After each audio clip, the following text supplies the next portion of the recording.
Hello, hello, hello. This is CRP speaking to you live. How's it going? Before we get started, as usual, if you could do me a favor of just raising your hand there in your control panel to confirm that you can hear me, that you can hear me properly. That'd be terrific. Great. Everybody can hear me? Okay. I'm going to put everybody's hand down. And can you see the slide that I'm sharing at this time? Oh, no. Now, hang on a second. Now you should be seeing it. It says edging the beta, causes and effects of the deregulated sexual market. Can you guys see that? If you can, please raise your little hand. Can you see that? Okay, great. So we're all set. Okay, so this is webinar, the weekly webinar number 30 for October 25th, 2020. Um, let me tell you a little bit about some different things going on so that you understand why I'm doing this particular webinar. See, last year in February of 2019, I advertised that I was going to be publishing Wilshire Boulevard. Now, Wilshire Boulevard, it turned out to be, well, the novel is done. I actually did a couple of live streams with J.F. Gariepy and also Nick Rekieta, and they read the book. So it exists, as it were, and that's the problem. Because you see, I had a book contract with St. Martin's Press, and they got wind that I was going to put out this book, and they said that they wanted it because I was contractually obliged to deliver this book per our contract, which was signed back in 2002, I believe. And so there's been litigation on the matter, and that's why it's sort of like stuck in legal limbo. And I'm hoping that over the next few months, this litigation will finally be over. And that's why, because it's litigation, I really haven't wanted to discuss it publicly. But you guys here on the webinar, you're like my biggest fans. I'm sorry, I don't mean to mock you, but you are. And so I figured that you would like to know what's going on. This litigation has proven to be very, very tedious because they're really in no hurry to let me go.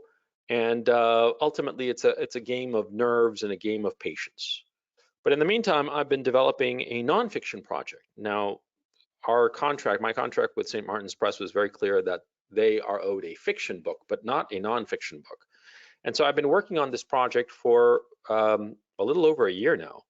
And yeah, quite a bit more than a year, since June of 2019. So here we are in October of 2020. And I have most of it ironed out. And Edging the Beta is a nonfiction book that um, I think it has a lot of good ideas. All of the ideas that I'm going to present here in this presentation are original. Um, as always, some of them need to be worked on. Some of them are really polished. It's at different stages. This kind of nonfiction work takes its time, okay? Now, when I talk about the causes and effects of the deregulated sexual market, a lot of people think that the sexual revolution was when we started with the deregulated sexual market. Now, that explanation that the sexual revolution of the 60s kicked it all off, that's wrong. On the one hand, it's kind of like trivially true, and on the other hand, it misses the point completely. I argue in Edging the Beta that the deregulation of the sexual marketplace has been an ongoing process over the course of millennia and depends on sexual control and how human beings have made it. And it's been a gradual development that's gone hand in hand with technology. Technology, because see, we are the only species on the planet that can create and use technology for the betterment of our species, both individually and collectively. Other animals do use technology. For instance, chimpanzees, they use twigs to stick the twigs into termite holes and pull out a bunch of termites and eat them. Yeah. And so you could say, well, that's technology. Yes, it is, but they can't create more technology. It's like sporadic use of tools or specific technologies, but they can't wholesale, like human beings, create new technology that changes their social environment, their social, the way that they socially interact, okay? But human beings can. And so Edging the Beta jumps off with the issue that our lives today are very miserable because of the deregulated sexual marketplace. But it takes a very big picture view of human civilization. I'm telling you all this because it's a lot of material to talk about, and I'm very interested in your opinion about it, okay? And so I'm going to go into this overview of the whole argument of the book. It'll take a while, and it's going to be snowy. So, you know, if you guys want to like tune out and maybe later listen on to the recording, I'm not going to begrudge you because it's a complicated argument, and yet at the same time, it's fairly straightforward. And if you look at it, big picture, it's really simple, okay? Okay, so let me spring it on you. Oh, and by the way, I promised, webinar number 29, which was about, whether the debt would be inflated away or deflated away. The redo of that webinar was pretty successful. And at the end of it, the topic was fairly complex in terms of macroeconomics. And I promised everybody who attended that webinar that in this webinar, webinar 30, in the Q&A section, at the very end, I devote like a good 20 minutes or so, half an hour, to any questions or comments about that particular webinar, the webinar on inflating away the debt, okay?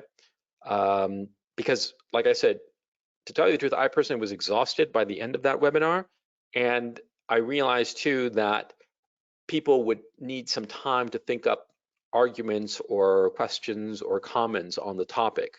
And so since it took place this past Wednesday, I said, well, on the Sunday webinar, you show up and I'll devote some time to it. So in this webinar, I'll discuss edging the beta. There'll be some Q&A. And at the end of the Q&A, I'll mark a point and it'll be only questions on webinar number 29 to discuss the issues that were raised insofar as macroeconomics is concerned, okay? So just wanted to tell you that so you all know where I'm going and you know that there's some method to the madness, if you will, okay? Real quick, there seems to be a hand raised from Gregory Gibbs. Any question? No question, so everything is copacetic. Okay, so let me just dive into this, okay? Here we go. This is the full argument.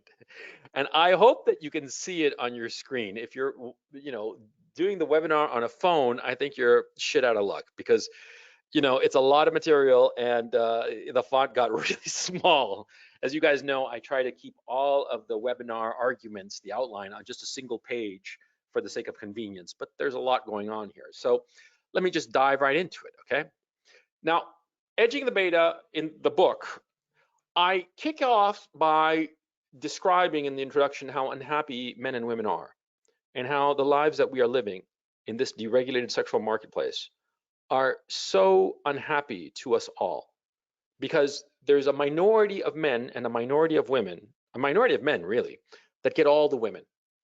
And a majority of women are sexually dissatisfied and a majority of men get no sexual action whatsoever, or they get the cast-offs, the women that the top 20% of men don't particularly care for whatever reason, okay? And it's a grossly unfair and unbalanced system that we currently have. And I argue also that men and women long-term are incredibly unhappy, which makes no sense because we have more sexual freedom than ever before, and we have more material things, technology, whatever, to make our lives easier and happier. We should be in a kind of nirvana, and yet quite the opposite is the case. With all this sexual freedom and all this material well-being, we are more unhappy than ever before in human history, I would argue, okay? Even though there are no widespread wars, as in the past, even though there is no widespread famine, on the contrary, we are overweight with the amount of food that we have available to us. There is more sex going on than ever before in history, but we are so desperately unhappy. And I explained that at the beginning of the book, but it's stuff that you guys already know, okay? It's more like for the layman, right? And here I jump into the issue of how did we arrive at the deregulated sexual market, okay? In the first part of the book, I described what is a deregulated sexual market, which you guys already know. And I also argue, why should we consider it a market and what is being traded? And the argument I make very quickly is that people trade sex for sexual attractiveness, whatsoever that sexual attractiveness may be. Sexual attractiveness is a subjective state, but people possess it. And others are willing to trade sex in order to acquire, quote unquote, those that they consider sexually attractive. And this should be no problem whatsoever to understand. You see an attractive woman, a woman high in sexual attractiveness, and you want to have sex with her. You want her to give you her sexual attractiveness, and you give her sex in return, and vice versa. A woman can find a man who's very rich or very famous, a rock star, whomever, and she finds him sexually attractive, and she's willing to give him sex in return for that sexual attractiveness, right?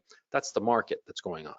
What is sexually attractive? That is not really particularly important. It varies by society, by time, even by demographic.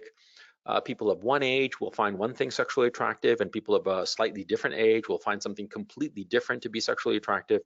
That's not important. What's important is that there is a trade going on, and therefore you do have a market. A market is created. And that's the beginning of the book. And for you guys who follow me, you pretty much know what's going on so far as that's concerned. So anyway, what I talk about is that, see, the current state of affairs has arisen over literally thousands of years. And it's because of the 4 stages of human development that I have come up with and that I'm going to explain right now. The first stage in life is what I call nomadic kin. That is small tribes of people who are all interrelated, wandering through the earth and picking up food as they go along, and trying to stay away from predators and other human beings who might want to fight them, steal their women, or what have you. Okay, that's the nomadic kin stage. Then the settled kith stage is the stage of village life, essentially agricultural village life.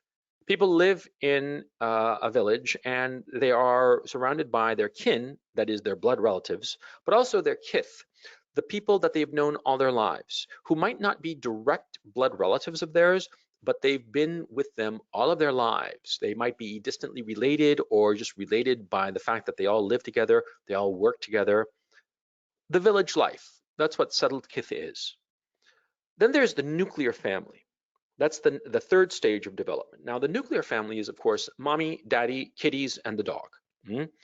And it's an independent unit. There might be extended family members living in a nuclear family, but that is not the norm.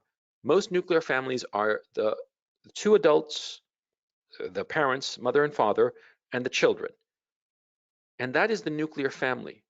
It's an individual atomized unit. And this is important. And finally, you have the atomized individual.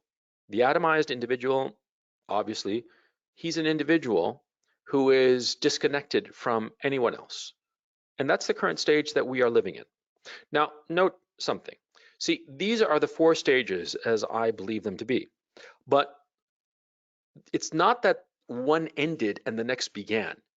For instance, today, in places in Central America and Northern South America and the Amazonian jungle, there are nomadic kin right now, also in some places in Africa.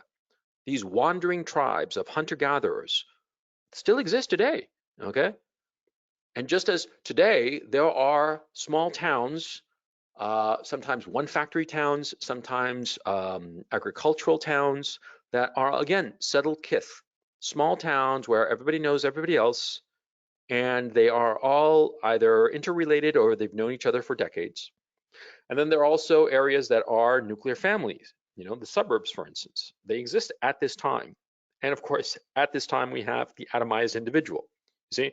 So it's not that one stage ends and the next begins. It's rather one stage ends and the bleeding edge takes over the next stage, the bleeding edge of the population.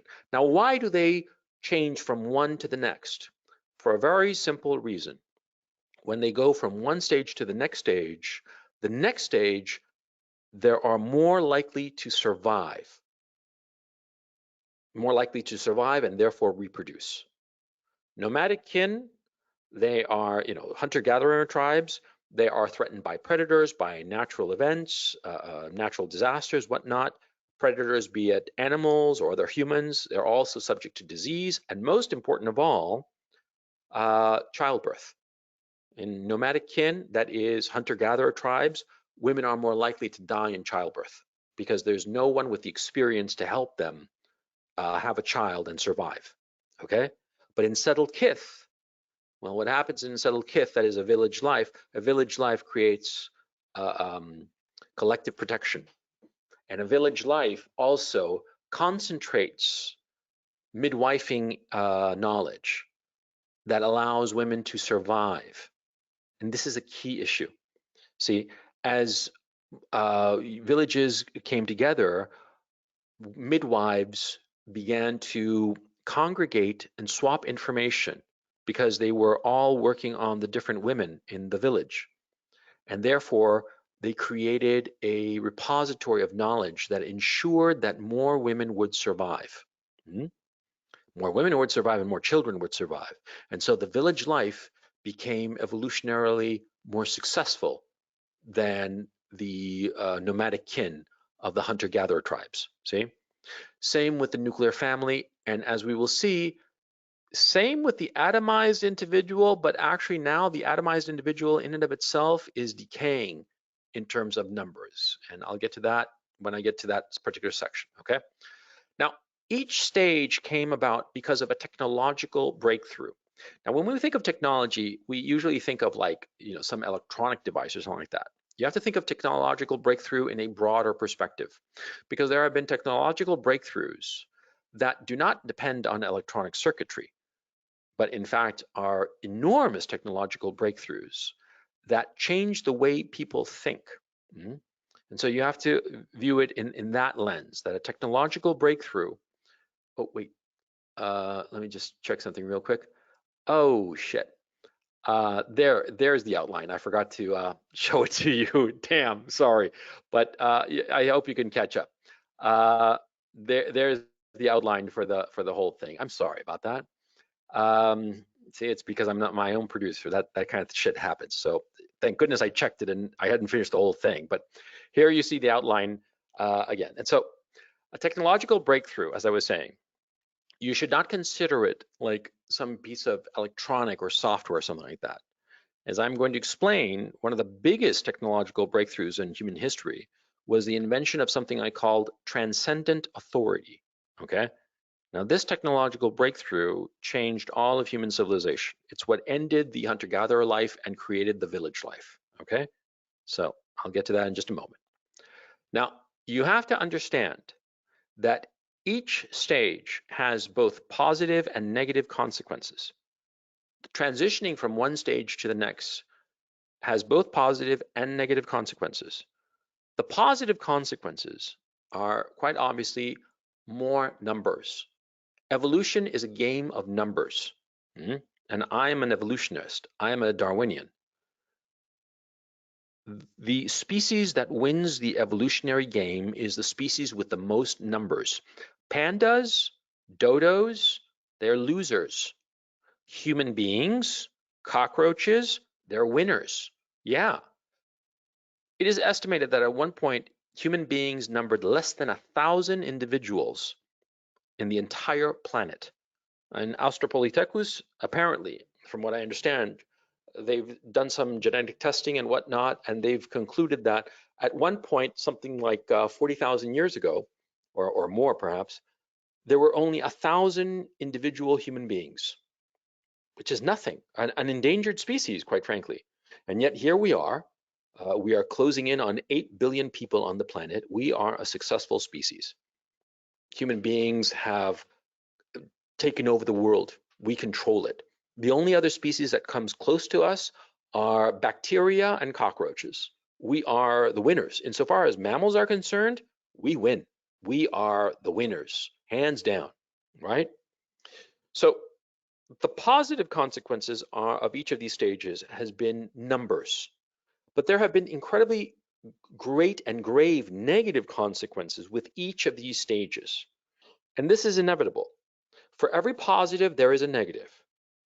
If we have a social system that increases our numbers, that's terrific, but it's going to come at a cost.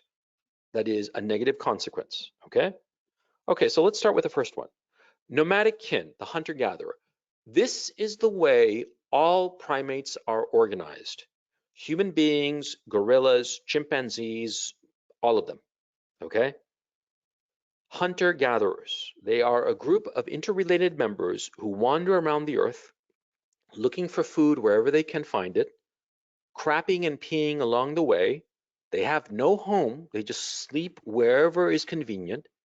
And they tend to be focused in a fairly limited area of land. And they move very gently, perhaps 20 miles in any given direction per generation.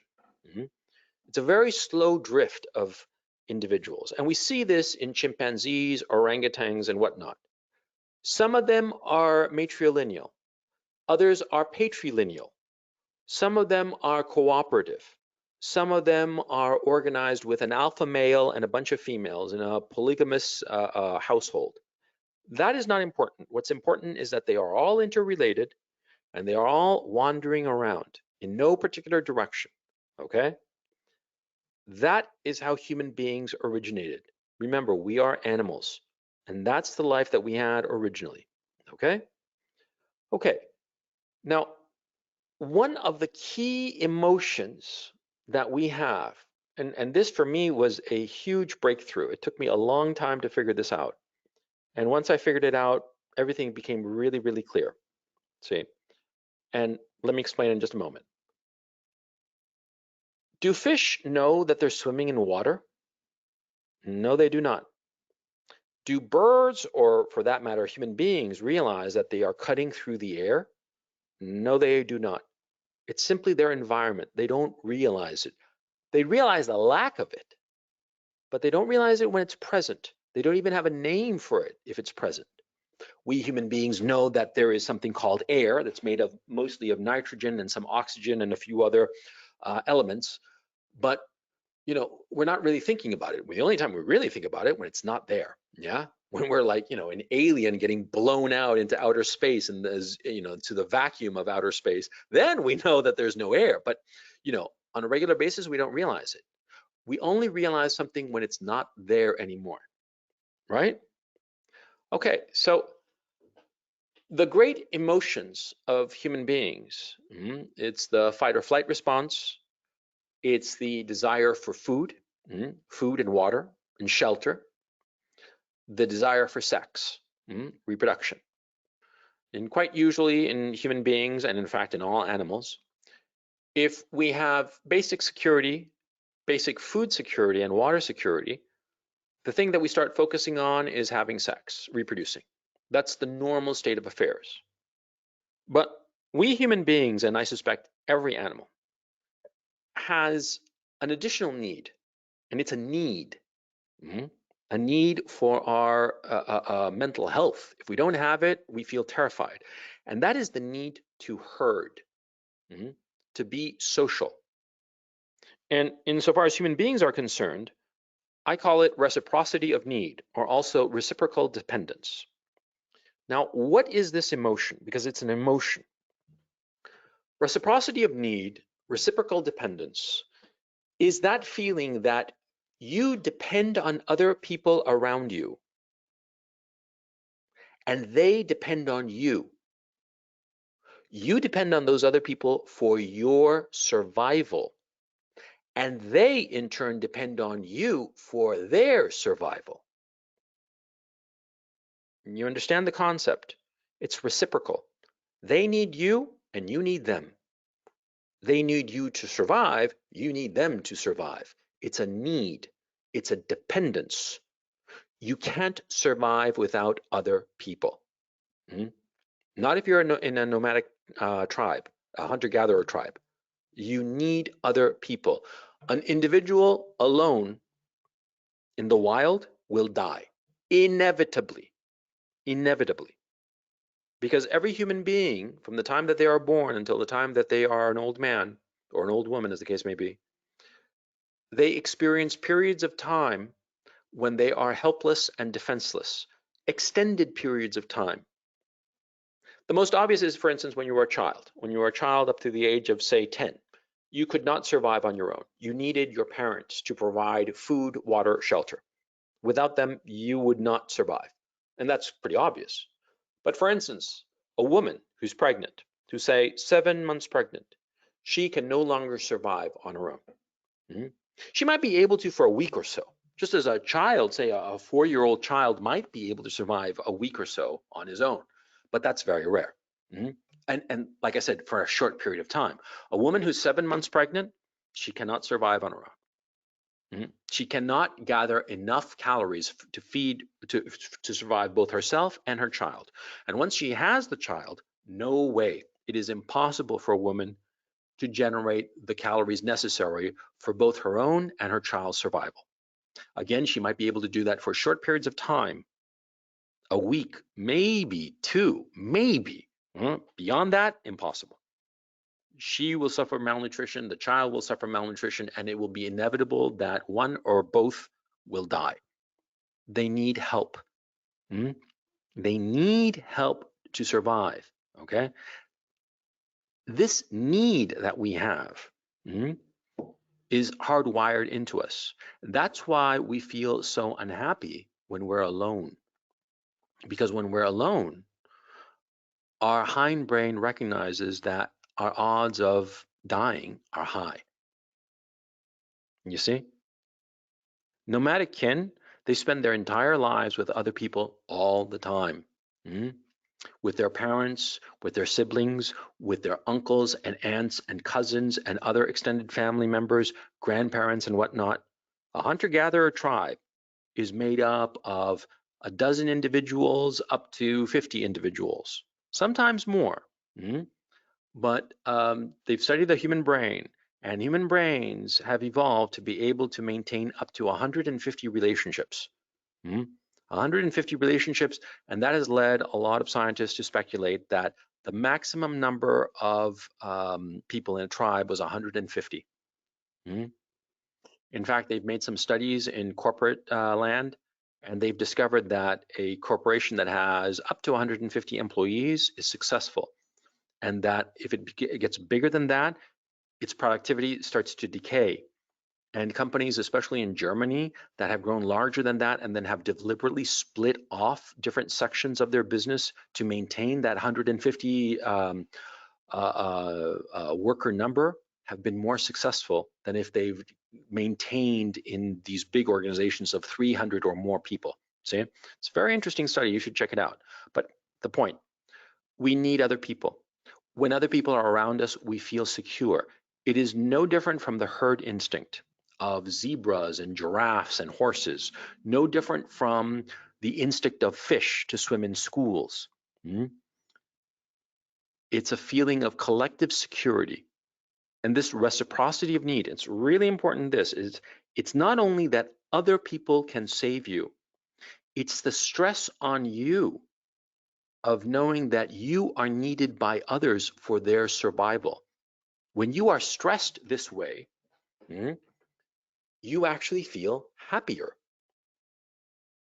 It's an issue of anti-fragility, if you think about it. Anti-fragility is the concept invented by Nicholas Nassim Taleb, who said that there are systems that when they are stressed, they break. Those are fragile systems. There are other systems that when stressed, they maintain, and those are robust systems. And then there are systems that when they are stressed, they become stronger, and those are anti-fragile systems. And the obvious example is, for instance, your bones. If you are in space, in the International Space Station for a few months, there's no stress on your bones. The bones become weak, brittle, they break easily. But if, on the other hand, you are constantly exercising and stressing your bones, like for instance, when you're running, when you are doing MMA and you're like, kicking the heavy bag with your shins, those bones become stronger. The more they are stressed, the stronger they become. The exact same thing, oops, sorry about that.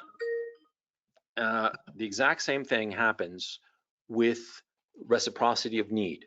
When we know that we are being demanded upon, we feel better. And We feel more secure when we know that the people around us have our best interests at heart and are looking after us.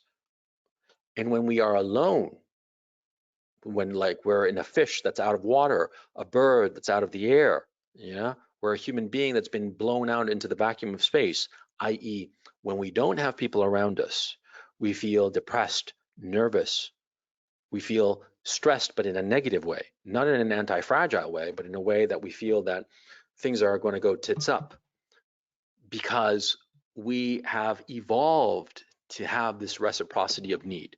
This is a key concept. I'm going to be coming back to it multiple times, and you have to understand it before we can move on. This emotion, reciprocal dependence, reciprocity of need, it's a core need of every human being to need others and to be needed in return. Okay? Okay. Now, in a nomadic kin situation, insofar as sex is concerned, there was a constant battle for mates. The sexual market was regulated by force. The dominant male had more females.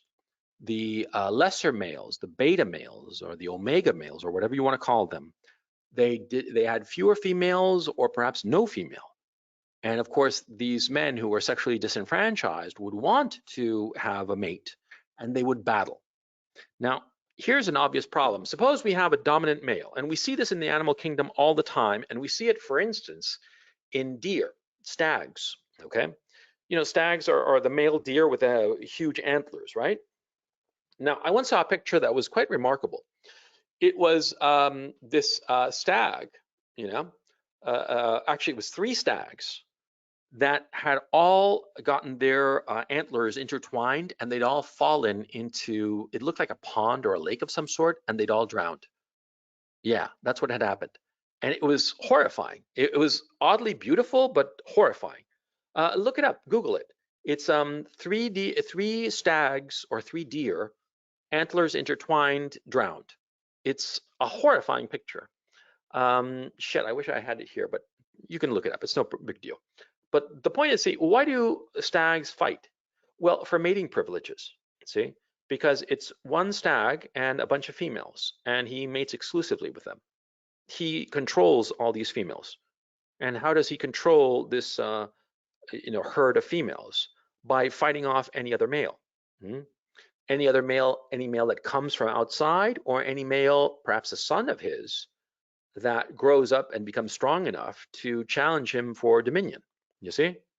Now, what's the problem with this system? You would think on the one hand that it's a great system because the most dominant male, the strongest male, the most physically fit male will win the battle, and therefore reproduce. On an evolutionary perspective, that's pretty good. But on a social perspective, it's a disaster. Of course it's a disaster. Think about it. Because see, suppose you have a herd or you have a tribe of human beings, and you have a male who has a monopoly on procreation with the women of his tribe. He's the dominant male and he's fucking these, 4 women, 5 women, doesn't matter. And there's some sexually disenfranchised man and he wants to have sex. He wants to have mating privileges. And the only way he can do it is by fighting the dominant male. Now, what happens in this situation? Well, the outcome is the following. You can either have that the dominant male wins and defeats this male, and doesn't kill him, just defeats him and say drives him off, right? Because he wouldn't want to keep him around. He just challenged him for supremacy. And so he bested him, and so he doesn't want him around. So in the best circumstance, the dominant male wins and drives off the secondary male. Let's call him that for purposes of clarity. Now, that's one possibility. But what happens if, say, the secondary male challenges the dominant male, and they go into some sort of combat hand-to-hand, and the lesser male wounds the dominant male and perhaps kills him? Well, then he wins, but he expended a lot of effort to win, a lot of energy, and perhaps he was wounded as well. And it could easily happen that in the challenge, both the dominant male and the secondary male lose. It could happen very, very easily. It could be that one or the other wins, but wins at a cost of being wounded, severely wounded, or perhaps not even severely wounded, but the wound becomes infected and the winner dies a few days later. This would be catastrophic for the tribe. Because see, any way you look at it, for the tribe, it's a disaster. In the best case scenario, the dominant man drives off the secondary challenger. The challenger is driven off, but what does that represent to the tribe as a whole? The loss of the energy and effort of that challenger, because he's been driven off. He's forced to leave the tribe. See? So it's a disaster. Polygamy is a disaster, because when you have one male with multiple females, he's constantly going to be brushing off challengers. And what does that mean? The challengers are obliged to leave, because if the challenger remains, the challenger is only going to wait around to have a better opportunity to challenge the victor again. And it could be that not only does he wait around to challenge him again, maybe he slinks up on him in the middle of the night and kills him, okay? So the victor has to drive off the challenger one way or the other, okay? He can't afford to have him around, because once he reveals himself to be a challenger, it's only a matter of time, even if he wins. So the challenger must be driven off one way or the other. And this is bad for the tribe as a whole. The tribe as a whole loses the strength and industry of the challenger. And potentially, if things go south and the dominant male and the challenger kill one another, both men die, then the tribe is out the two strongest males, which is a disaster for a hunter-gatherer tribe. A hunter-gatherer tribe, which, as it says, hunter, it depends on men who are strong enough and capable enough to hunt the woolly mammoth so that they could all be fed and survive, you see? So this kind of competition is a disaster for the collective, even though in many ways it is good evolutionarily speaking, because it ensures that the strongest male is procreating, see? So this is what's going on. From an evolutionary perspective, it's good, but from the perspective of the tribe, it's a disaster, right? And to the point, from the point of view of the dominant male, this system is a nightmare, because he is constantly on his toes.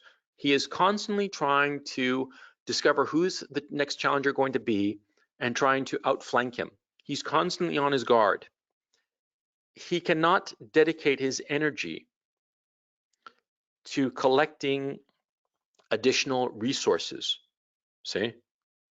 He cannot devote his energy to building capital. He has to devote all of his energy to maintaining his position. And here comes the technological breakthrough, the first technological breakthrough. And I would argue actually the most important of them all. It's the invention of transcendent authority. This is a key concept, transcendent authority. Now, what do I mean by transcendent authority? Transcendent authority is an authority that is above and beyond the strongest male member of a tribe or group. It can be a god. It can be a law. It can be a quote unquote tradition. It doesn't matter what it is, but it has two conditions. Number one, it is more powerful than the strongest member of the tribe, more powerful even than all of the tribe put together. Even if all the tribe collectively decided to go against the transcendent authority is still going to be stronger, okay? Number one. And number two, the transcendent authority lasts through time. It is not dependent on the will of any one member. Any one member can die, but the transcendent authority survives. It endures through time. It's more powerful than any one member of the tribe or even the tribe as a whole, and it endures through time beyond the lifespan of any member of the tribe, including the lifespan of the entire tribe per se. Now, of course, transcendent authority, by definition, is imaginary, okay? It's a god, it's a law, it's the sky god, it's a rock, for instance. It doesn't matter what it is, but it's imaginary, okay? This is the key issue. And who invented the transcendent authority? The dominant male. The dominant male invented the transcendent authority. And how does he invent the transcendent authority? The dominant male shows that he's dominant. Maybe he bests some challenger or whatever. But as soon as he finishes besting the challenger or killing the woolly mammoth or however else he would show that he is the dominant male, he gets on his knees and worships this transcendent authority. He cedes his position of primacy to the transcendent authority. And he tells the other tribesmen that he has a direct connection to this transcendent authority. And this is how the dominant male can control mating privileges and reduce violence in the tribe over mates. You see, by the invention of transcendent authority. Now, the invention of transcendent authority, I argue, was not a one-off moment. It wasn't like it happened here and there. No, it happened in multiple places, and it's been a slow process, okay? Today, we have transcendent authority. What do we call it? We call it the law. Yeah, that's our transcendent authority, the law, or the Constitution, or something like that. And everybody acts as if this authority is real, but it's not. It's imaginary. We imagine it, but we all collectively have agreed that this imaginary transcendent authority rules over all of us, including the most powerful member of this tribe that we call humanity today. See? I mean, think about it. Like, for instance, I kill somebody, I kill some guy, and it's plain as day, video and, a shitload of witnesses and whatnot, right? And I just go up and shoot somebody and kill him dead, right? Now, the law says that murder like that, that's wrong, and I should go to jail, right? But this law that murder is wrong, well, where does it come from? Oh, from morality. Well, where does that come from? You see my point? It's invented. Transcendent authority.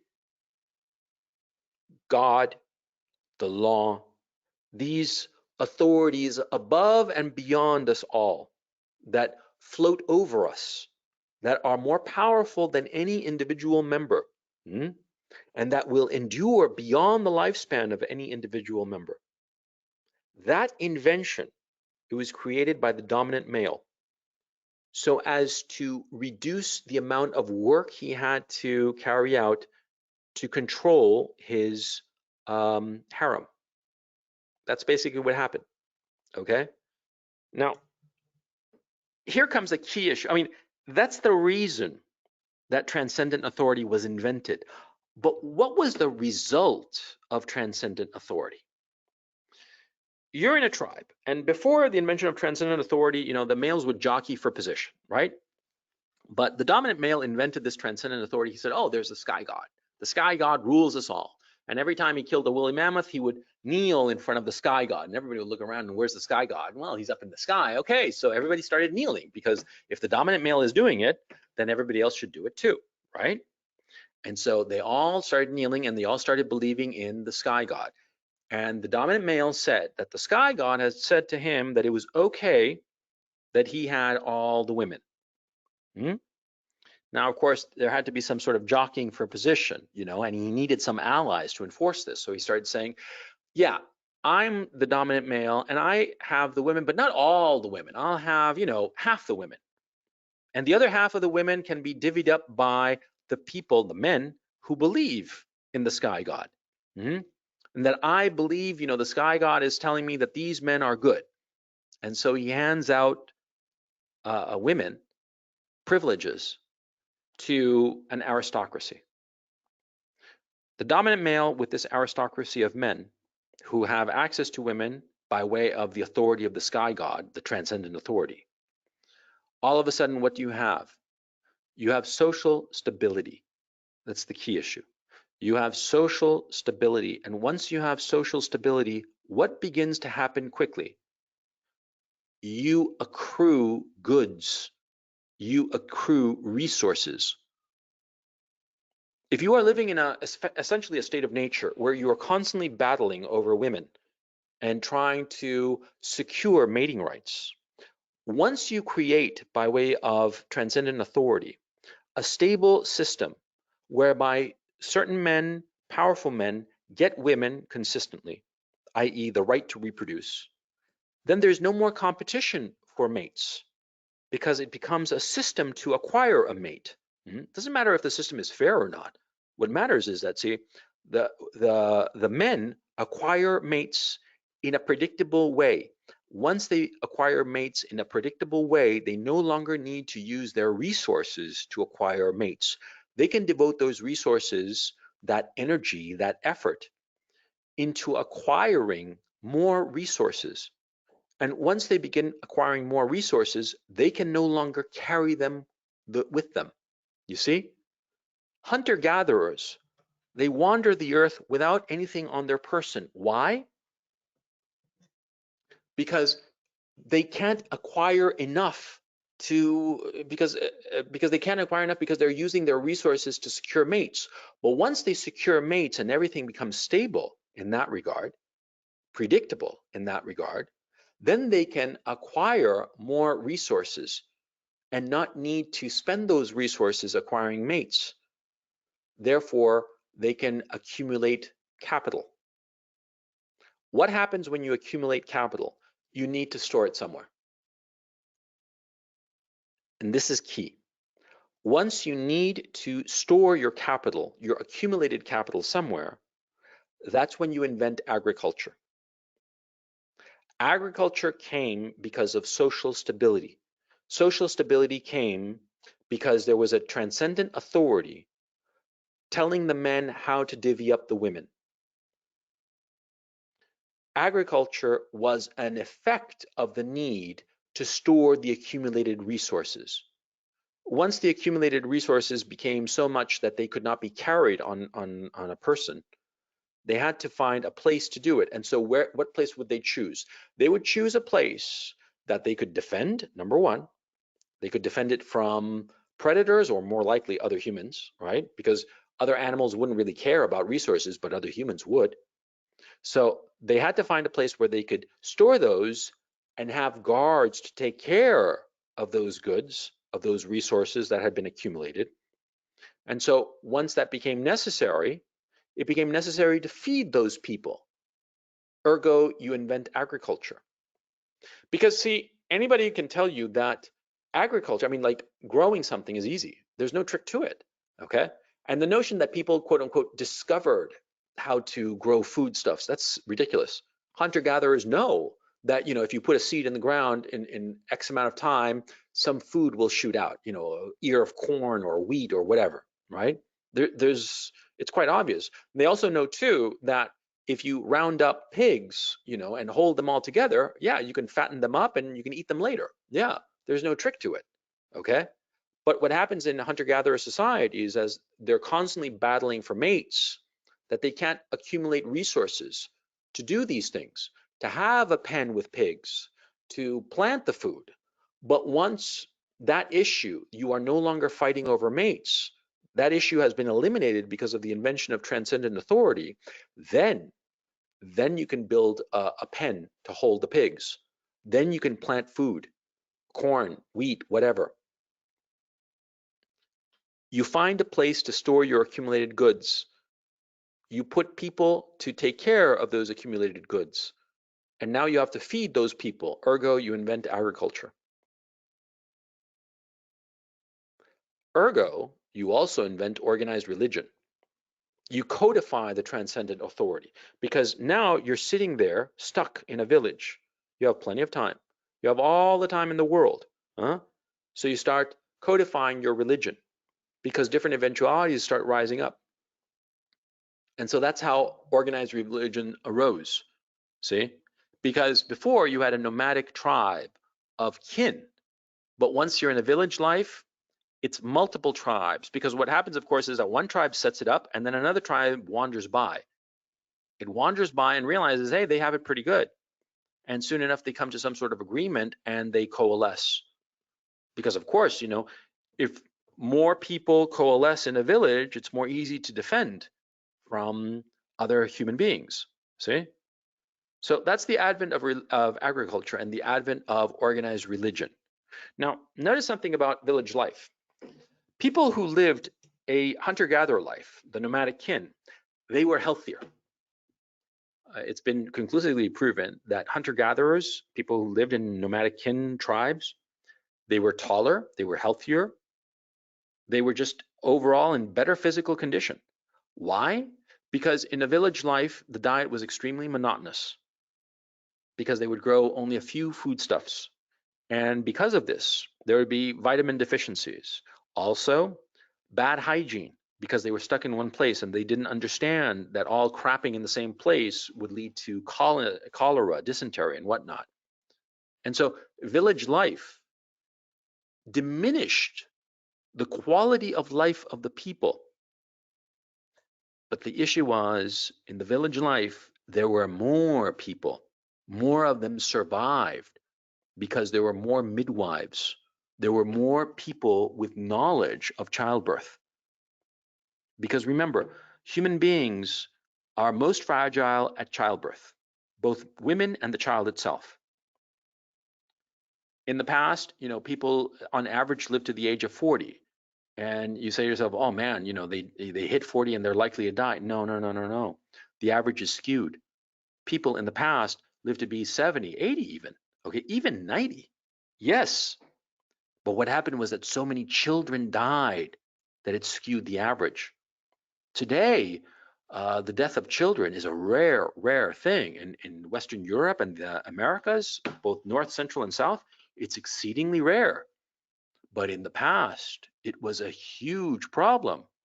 And the not so distant past, in Africa, for instance, women would have 8, 9, 10 pregnancies, and maybe 2 of their children would survive to adulthood. See?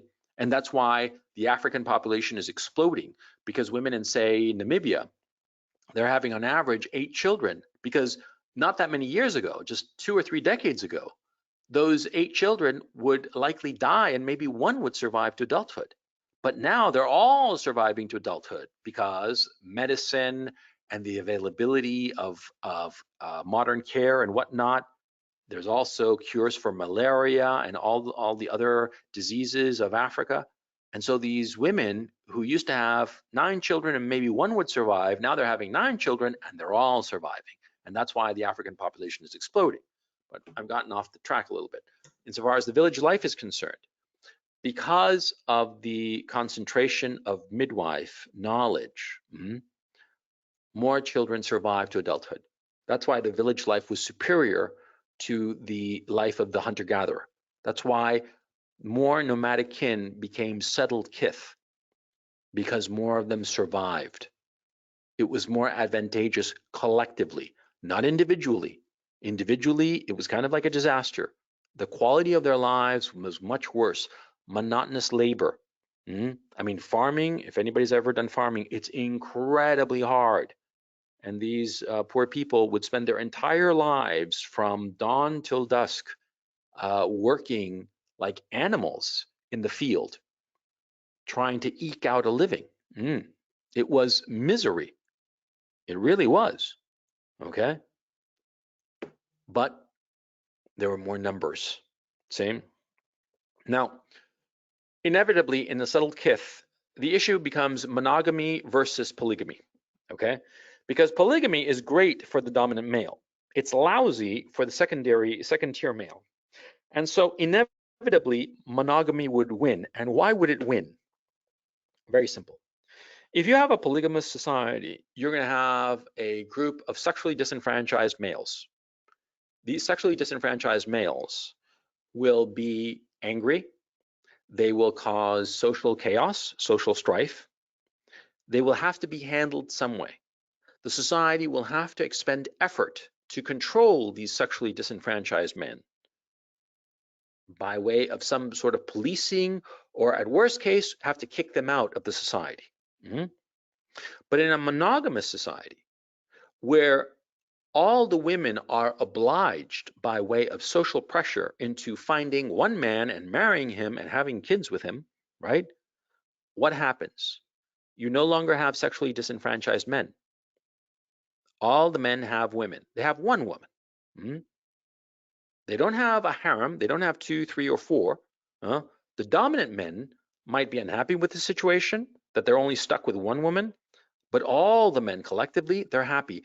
And what happens in that circumstance? They are not wasting resources. They're not wasting resources in defending their harem, which is what happens with the dominant men in a polygamous society. And they are not wasting resources in trying to acquire mates if they are a lesser male in the social hierarchy, which is what happens in polygamous societies to the sexually disenfranchised men. See? Monogamy channels the energy of the beta males into socially productive directions, away from fighting over women and towards collective endeavors, whatsoever those collective endeavors may be. Think of it. You're in a village, right? And in the village, there are, a few men, like 5 or 6, that each of them have like a bunch of women, have 5 or 6 women each, right? And say, just to make the math easy, that there are 100 people, 50 men and 50 women. And of the 50 men, 5 of them have 30 women. And the other 45 men have to fight over the remaining 20 women, right? So it's going to be basically less than half a woman per guy. And they're going to be fighting one another and positioning themselves, maybe not physically fighting, but it's going to be constant machinations and doing all kinds of things to acquire a mate among the lesser guys. And the lesser guys are also going to be looking at those guys who have multiple wives and trying to figure out a way to get them, right? In the animal kingdom, they call it the sneaky fucker. But literally, that's what it's called. It's the monkey that is sexually disenfranchised, but sees the dominant male with multiple females, and the sneaky fucker, the monkey that's clever, tries to sneak in and get his way with one of the women, and that's the lesser male that the dominant male is most afraid of, because he's sneaky and he gets in and fucks one of his women when he's not looking. So he's constantly on his guard, constantly wasting energy. See? But when you have monogamy, all of that wasted energy can be redirected to socially productive directions. If you have the 50 men and the 50 women of the example, of the hypothetical example, and they are no longer fighting over women because it's one man for one woman, then all of a sudden those 50 males, instead of expending energy defending their mates, they are now working all together to build, say, a dam to control the flow of the river and use that river to, I don't know, drive a grain mill or something. You see? If they're not fighting over women, if they are monogamous, and if it's socially enforced because it's better for the civilization, for the group, for the village, then there will be every incentive for it to be monogamous. And what happens, of course, is that between a society that is monogamous and a society that is polygamous, the monogamous one will quickly acquire more resources. It will become stronger, more powerful. It will overtake the polygamous society in terms of resources that it can use in war, for instance. It will defeat polygamous societies when they go to war. You see? That's why a monogamous society is superior to a polygamous society. And that's why all of the members of a monogamous society will socially enforce monogamy on youngsters, young adults. A young woman starts flowering, she gets her period, all of a sudden she is fertile. She's 14, 15, 16 years old. There's going to be enormous pressure on her to find a mate. The mate might be of the right family if she's highborn, or maybe if she's lowborn, it won't really matter, but she will be under pressure to find a mate, one man, in a monogamous society, to maintain social cohesion and to maintain this virtuous cycle of accumulating resources. You see? And that's why the villages that were successful were the monogamous ones. That's why Christianity was so successful, because it was a monogamous religion. Not only that, Christianity was a successful religion because it enforced exogamy, that is, marrying outside your familial circle. In the past, people married cousins. The kinds of problems that you see among Pakistanis today, for instance, where they marry their cousins or their second cousins, and thereby their children become inbred and they suffer all kinds of diseases, that happened very typically in Rome, in Greece, in all the civilizations, Byzantium, Christianity enforced exogamous relationships, exogamous marriages. And because of it, people were genetically healthier. That's why Christianity was so successful. It was monogamous and exogamous. You see? Okay, so the village life continued. Cities in the past were essentially agglomerations of villages. Rome, for instance. You should not consider Rome as a city in the modern sense. Rome was simply a collection of villages, a collection of, it was basically a very large village. Because what's the difference between a village and a city? A city in the modern sense. It's anonymity. And I'm going to explain it in just a moment because I want to get to the technological breakthrough that led from the village life to the urban and suburban life, okay? When I talk about urban and suburban, I'm talking about something very specific. So I'm going to be very precise in my language insofar as those two categories are concerned, okay? So let me get to the technological breakthrough first. The technological breakthrough that led from the village life to the urban suburban life was industrialization, okay? And that led directly to the nuclear family stage, the third stage of development. Now, what was industrialization? Industrialization was the process by which industrial processes were regularized and put under one house and made repetitive, okay? It's not necessarily the assembly line. The assembly line as an invention happened much later. It happened in the 19th century. The first one to apply it very successfully was, of course, Henry Ford. But the issue of industrialization, okay? The key move of industrialization is the invention of the corporation, okay? This is a key development. Without the invention of the corporation, there is no industrialization, okay? You have to understand this, and I'll explain why. You see, before the invention of the corporation, the corporation was invented in 1602 in Amsterdam. It was the East India Company. That was the first corporation. Now, before this, what would happen? Typically, you'd have a workman of some sort in a village, say, an inventor or whatever, a clockmaker, it didn't really matter. He would, a cloth maker, for instance. He would have a loom, he would have a little shop where he would make his cloth and whatnot and sell it or manufacture clothes or whatever, didn't matter. And what would happen is that, see, he would have his house and his shop and it would be the same place, right? And he would develop his craft. Let's say it's cloth making, okay? And he would have a loom. He would invest in a loom and either build it himself or buy it somehow or whatever, it doesn't matter. And he would have this loom and he would create cloth fabric and whatnot. And he would be successful. He would have children, of course, quite naturally. And quite naturally, he would think to himself that he was going to pass on his little shop, his little factory, to his child.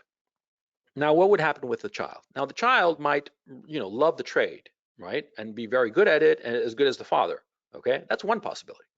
The other possibility is that he liked the trade, but was not as good as the father. And the third possibility is, of course, that he did not like the trade and did not want to pursue that particular craft or trade or what have you. For whatever reason, it doesn't really matter. Those are the three possibilities. Now, what would happen in the case? I mean, you have to think of it in these terms. It could be that the first generation creates this, this little cloth factory, and they're successful. And the second generation continues this. Perhaps even the third generation continues, but eventually you will hit a generation that does not want to pursue this business for whatever reason. Either they are disinterested or they have discovered that there's some other business that's better. It doesn't matter the reason, okay? The reason that the chain is broken does not matter. What matters is that the chain is broken and it will inevitably be broken. Yeah, of course. I mean, this shouldn't need any kind of proof because people's temperament are different, okay? And of course, there are some children, some sons who just love their father and want to do exactly what the father did. And there are some sons who hate the father and want to do the 180-degree different than what the father did, right?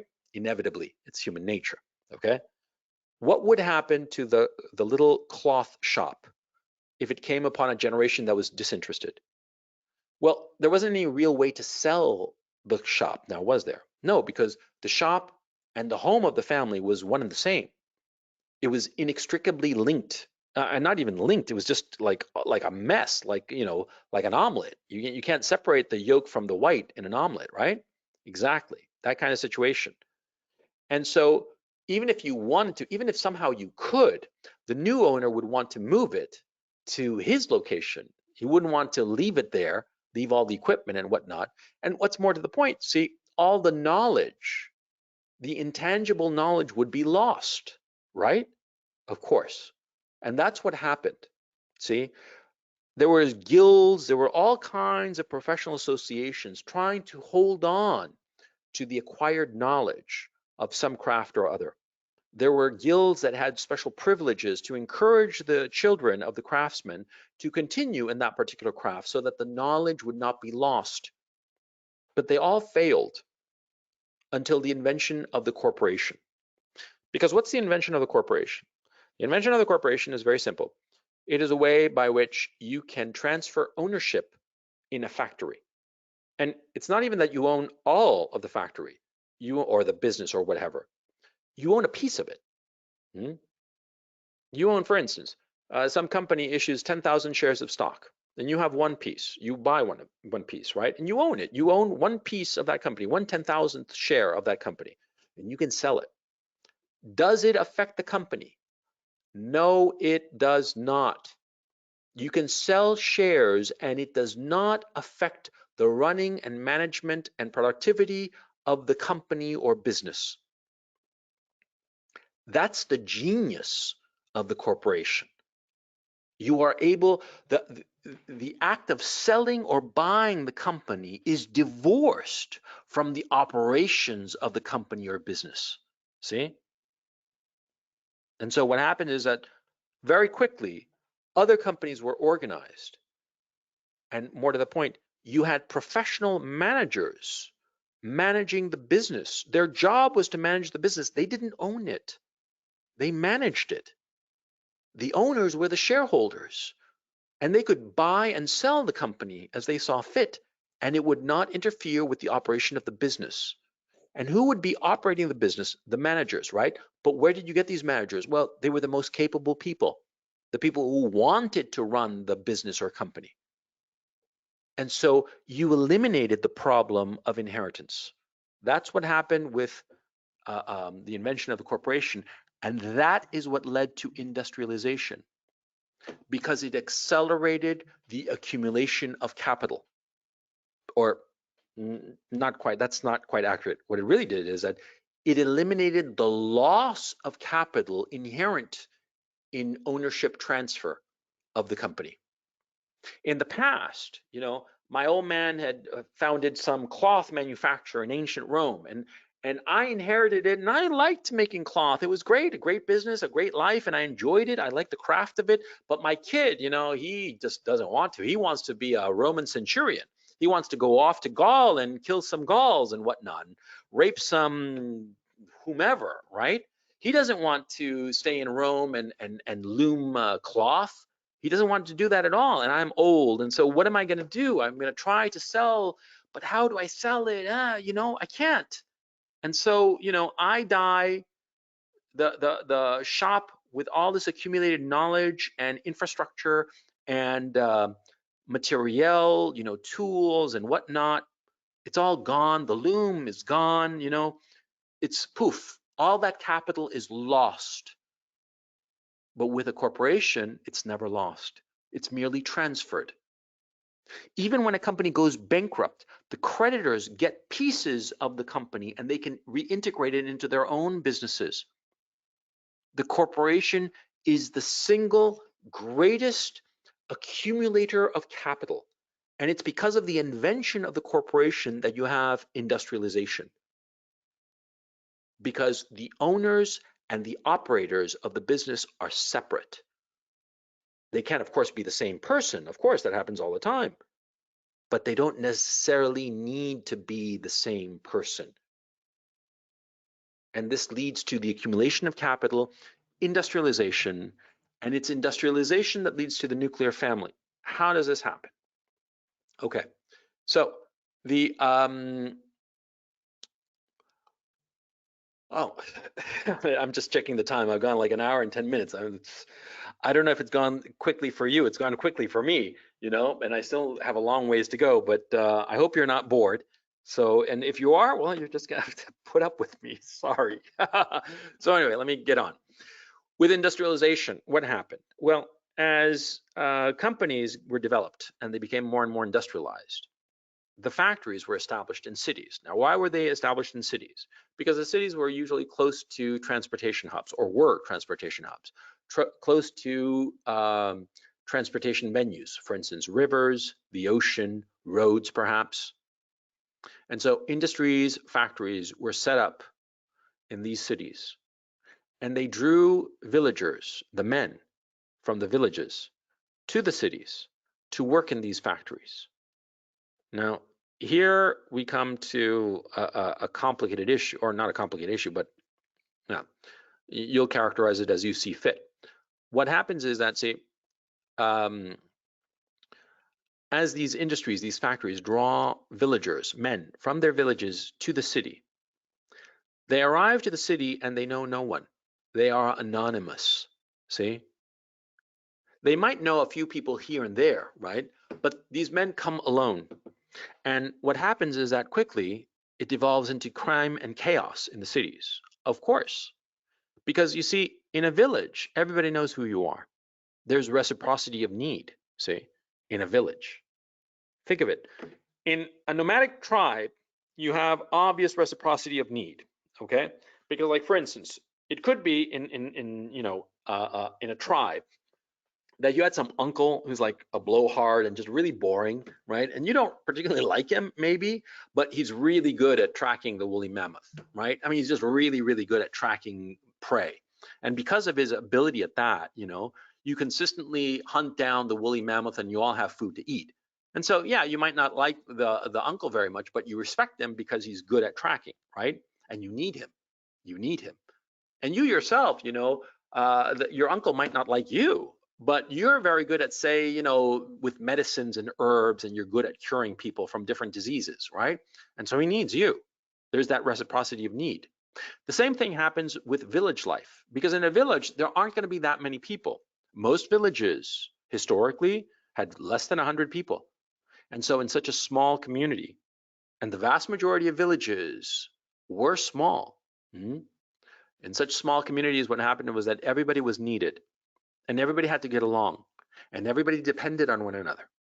Everybody had to work very, very hard because a farming life is a hard life. But even so, everybody worked hard, but everybody needed one another for the same reasons as in nomadic kin. But once you have these cities where these factories are drawing in people, you don't need other people specifically. See, you go to a city because there's a factory there, right? And you need to have food. You work at the factory one day, right? And you get paid your money. And so what do? You go down to some store and buy food, right? That's it. That's all you do. It's no trick to it. Yeah. And what if the shop is closed? Well, you go to the other shop. You don't need that particular shop, okay? In a village, yeah, you might need the butcher because there's only the one butcher, see? And you have to get along with the butcher. And you also have to give him something that he might need. A lot of times in villages in the past, in fact, most times in most villages in the past, money was never changed hands. Look it up. This is something actually very interesting. There's a book called Montaigu that I would highly recommend. It discusses village life in France in the Middle Ages. And in Montaigu, they describe how some people never saw a coin in their lives. It was all trade. It was all barter. You see? And because the barter system is so inefficient, because there's overhang, sometimes you are trading something that's worth more than what you're getting. So a lot of times in these barters, people would remember the overhang. And so in later trades, subsequent trades that they would make, that would be recalled. You see? But of course, in a city, you pay cash, money, and you pay exactly what it's worth. And if a shop is open, great. And if it's not, you go to the one next door. You see? And you as an individual are anonymous. And that had a huge blow on reciprocity of need, because you see, you don't depend on other people for food, for sustenance. You depend on the factory paying you. It's not a personal relationship, it's impersonal. It's the factory. The factory needs workers. And so you, as one of the workers, you're just one more. It doesn't matter, you're anonymous. And this led to crime and chaos, lots of prostitution. There are some statistics that say that London in the 19th century had something like 80,000 prostitutes. Now that figure is actually disputed.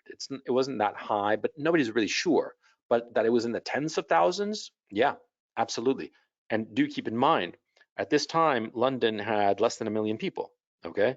It wasn't the megalopolis that it is today. It had a lot less. It had something like 500,000 people. And so even if it had 20,000 prostitutes in a population of 500,000, what's that? 2 out of 50, that's 1 in 25. That's 4% of the population were prostitutes. Think about it. Yeah, and there was crime, chaos. Think Jack the Ripper. Jack the Ripper happened because the crimes were egregious, but that kind of crime happened all the time. You read 19th century British novels and you'll see it. London was a scary place. It was really dangerous because you had all these factory workers that had been drawn from the villages, and they didn't know anyone, and therefore they were free to do whatever they wanted, free to run riot. That happened all the time. Not only in London, in Paris, in the other cities, industrialization created crime and chaos. And that's why the nuclear family structure and Victorian social mores were invented. They were invented in order to counteract the crime and chaos of city life. The notion of being, a Victorian bourgeois morality, okay? Yeah, the notion of mama, papa, and the little kiddies, the nuclear family. It was invented at this time as a mechanism of social control, as the way the right families should be, nuclear. Mummy, daddy, kiddies. And the Victorian, the bourgeois social morality was invented. It was all a mechanism of social control because of all the crime and chaos going on, because of all these factory workers. You see?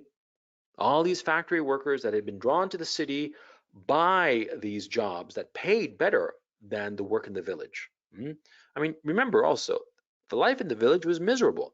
You think that the factory jobs were horrible? Yeah, they were, but compared to farming, they were light years better. Yeah, and that's also what drew women from the villages. And once the women started coming to from the villages to the cities, then things started evening out, okay? Reciprocity of need started focusing on the nuclear family. There was this invention that the nuclear family was the place where people could find love and succor. But what's important is that, see, the nuclear family was insufficient and claustrophobic for all the reciprocal dependence that people naturally needed. See? I mean, think about it. In a nuclear family, there are only 2 adults, okay? And you are supposed to get all of your emotional needs from just one adult. You're a man, right? And see, think of it in these terms. You like having sex with women, right? And so you want to have a girlfriend that you can fuck, but you also want to hang out with guys and talk about sports. And you also want to talk with older guys about, the craft that you're doing, the trade that you're doing, whatsoever it may be. You have a lot of different relationships. When you're in a village life, when you're in a hunter-gatherer life, a nomadic kin or settled kith, you have a lot of different relationships that satisfy your emotional needs. But with a nuclear family, you are reduced to just one person, the wife. And for the wife, of course, it's the same problem. It's just the one guy. A woman is used to having her mother, her sisters, her friends, her cousins, and they bitch and moan, and they all work together, and they, knit shit and talk and blah, blah, blah. And they have like a whole very rich emotional life because they have a whole bunch of different people. And they also have the husband, but the husband is just one more. But in the nuclear family, There's nobody else. It's claustrophobic. And it's not enough for most people. That's why most nuclear families fell apart. The great literature of the 20th century, of the mid 20th century, is about the collapse of the nuclear family and its inability to carry the emotional weight that was demanded of it. You see? Because all these nuclear families, I mean, all these authors, like for instance, John Updike, Philip Roth, what's the name? The guy, John Cheever, who wrote Falconer. All of these stories, they were all about the same thing, about how the nuclear family just was not enough to carry the emotional weight of its participants. See? The nuclear, the reciprocity of need, which is this inherent need that human beings have for social connections with all the people around them, it was focused and narrowed to just the nuclear family. And the nuclear family was just not enough. There's another problem, see? In the village life, in subtle kin, and also nomadic kin life, that is the hunter-gatherer life, if you were injured, you were sick, you had your house wiped out or whatnot, the community, the whole group would come together, rally around you and help you. Mm-hmm. You see it with the Amish today. When, say, an Amish farmer's farm, or rather a barn, burns down, all the other Amish men come together and in one day they rebuild it all together, right? But see, that's not the norm. The norm is, in fact, that in the city life, if you lose your house, well, you're on your own. That was the case in most of the 19th century. And so in the late 19th century, Bismarck, outflanking the socialists in Germany, he was the one who invented the welfare state. The welfare state whereby the state took up the slack that had before been carried by the community. Think of the Amish. In the Amish communities, right, all of the men help you. They don't have insurance. They have deliberately decided not to have insurance. That way, if anybody's house burns down, they all come together to rebuild it. That's how it works among the Amish. That's how it worked in the past, in the settled kith stage. But with industrialization, with urban and suburban life, where people are anonymous, they don't know one another. Mm-hmm. The welfare state stepped in to become all the other people of the community. See? And the welfare state came in and sometimes it delegated to the private sector some of the work, for instance, insurance. The private sector handles insurance. But the welfare state, what does it provide? It provides food, money, healthcare to those who are too poor to afford it or who suffer some calamity of some sort. The welfare state rose up to fill the gap created by the loss of reciprocity of need. Because see, when all these people left the villages to go to the factories, what did they leave behind? They left behind their social network. And so they went to the city, right? And in the city, they found employment, but they had lost that social safety net. Who was going to provide that social safety net? That was the great struggle of the 19th century. The great struggle of the 19th century was who is going to help you if you're in the city and all of a sudden you're broke, you're destitute, what happens to you? The welfare state. The welfare state was the answer, okay? But the welfare state was not the technological breakthrough that led to the next stage, the final stage, the stage we are in today, the stage of the atomized individual. No, there was a different technological breakthrough, a very subtle one that people don't quite seem to realize, and it's given me a lot of thought. It's actually two, but I'm trying to figure out a way to combine them into one concept, okay? And what it is total communication and logistic immediacy, okay? Let me describe it.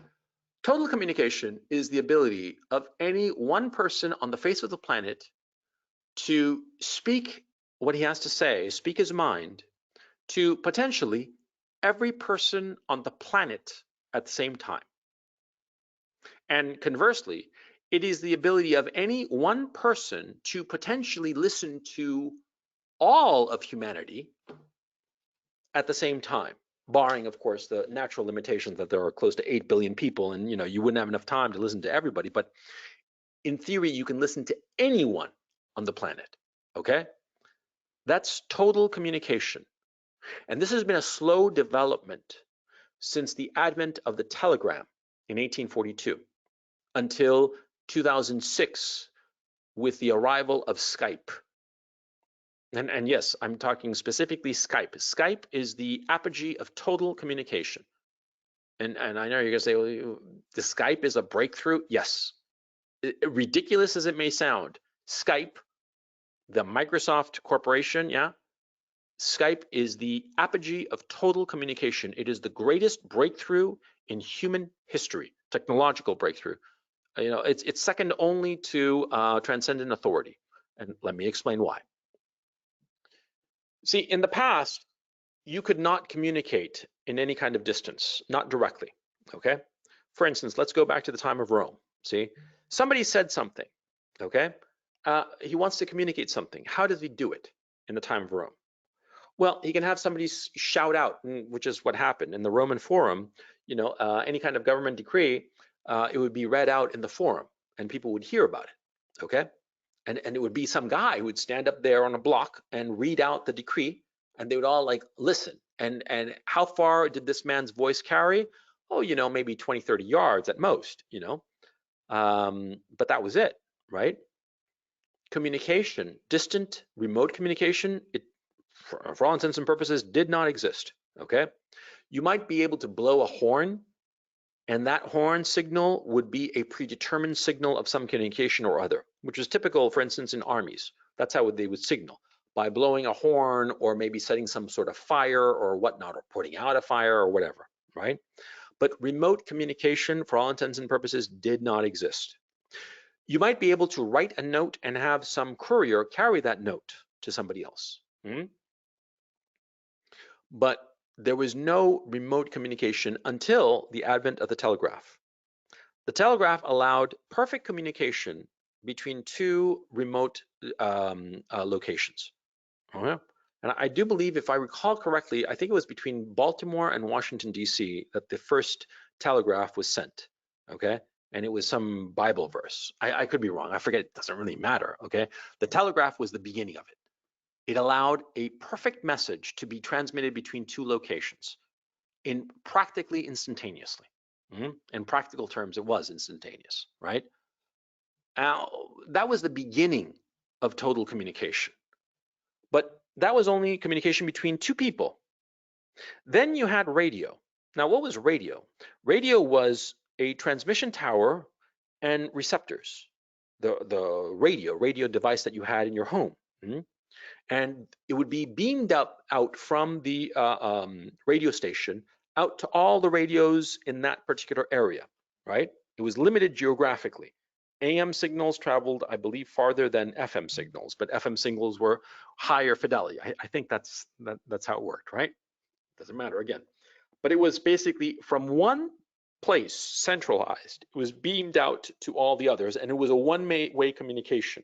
The person listening to the radio could not transmit back, right?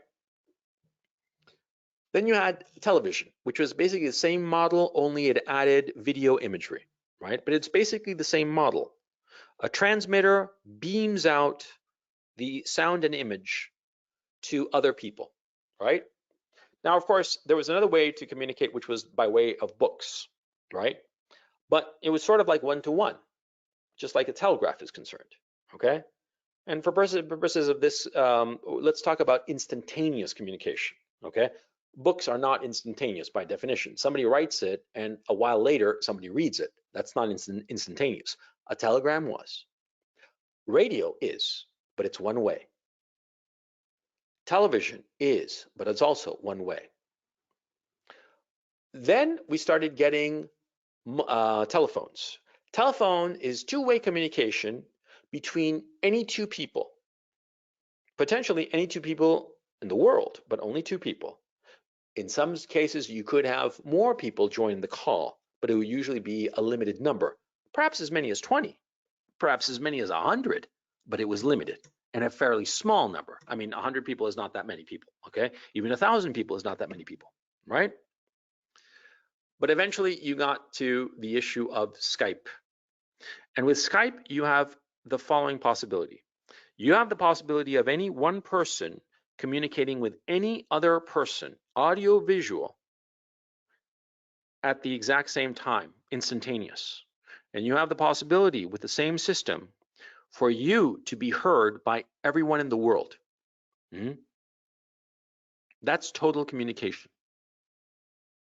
And reciprocally, you have the possibility to listen to any person on the face of the globe and potentially just have as much audiences as you want, okay, by way of total communication.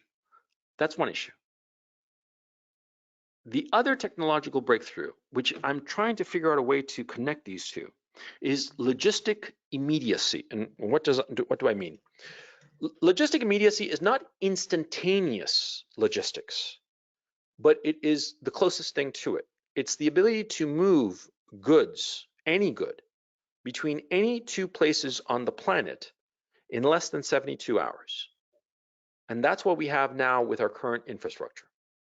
And think about it.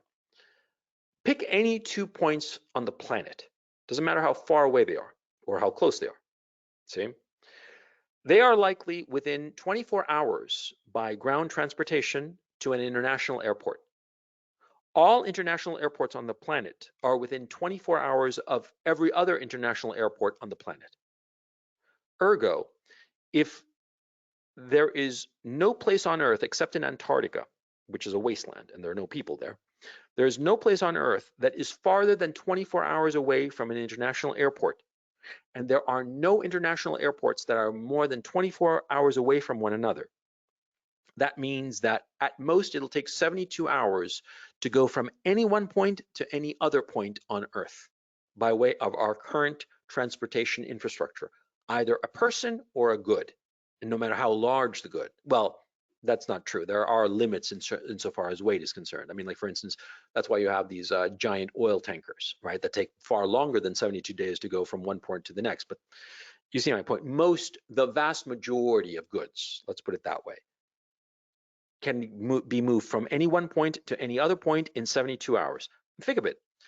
If it can take you less than 24 hours to go from any point on Earth to an international airport, say you're in like some shithole in the middle of Siberia, and it'll take you 24 hours to get to the Moscow International Airport, which is true, by the way, because all those shitholes in the middle of Siberia, in the middle of nowhere, there are roads, and they're not very good roads, but you can eventually on those roads in under 24 hours get to Moscow.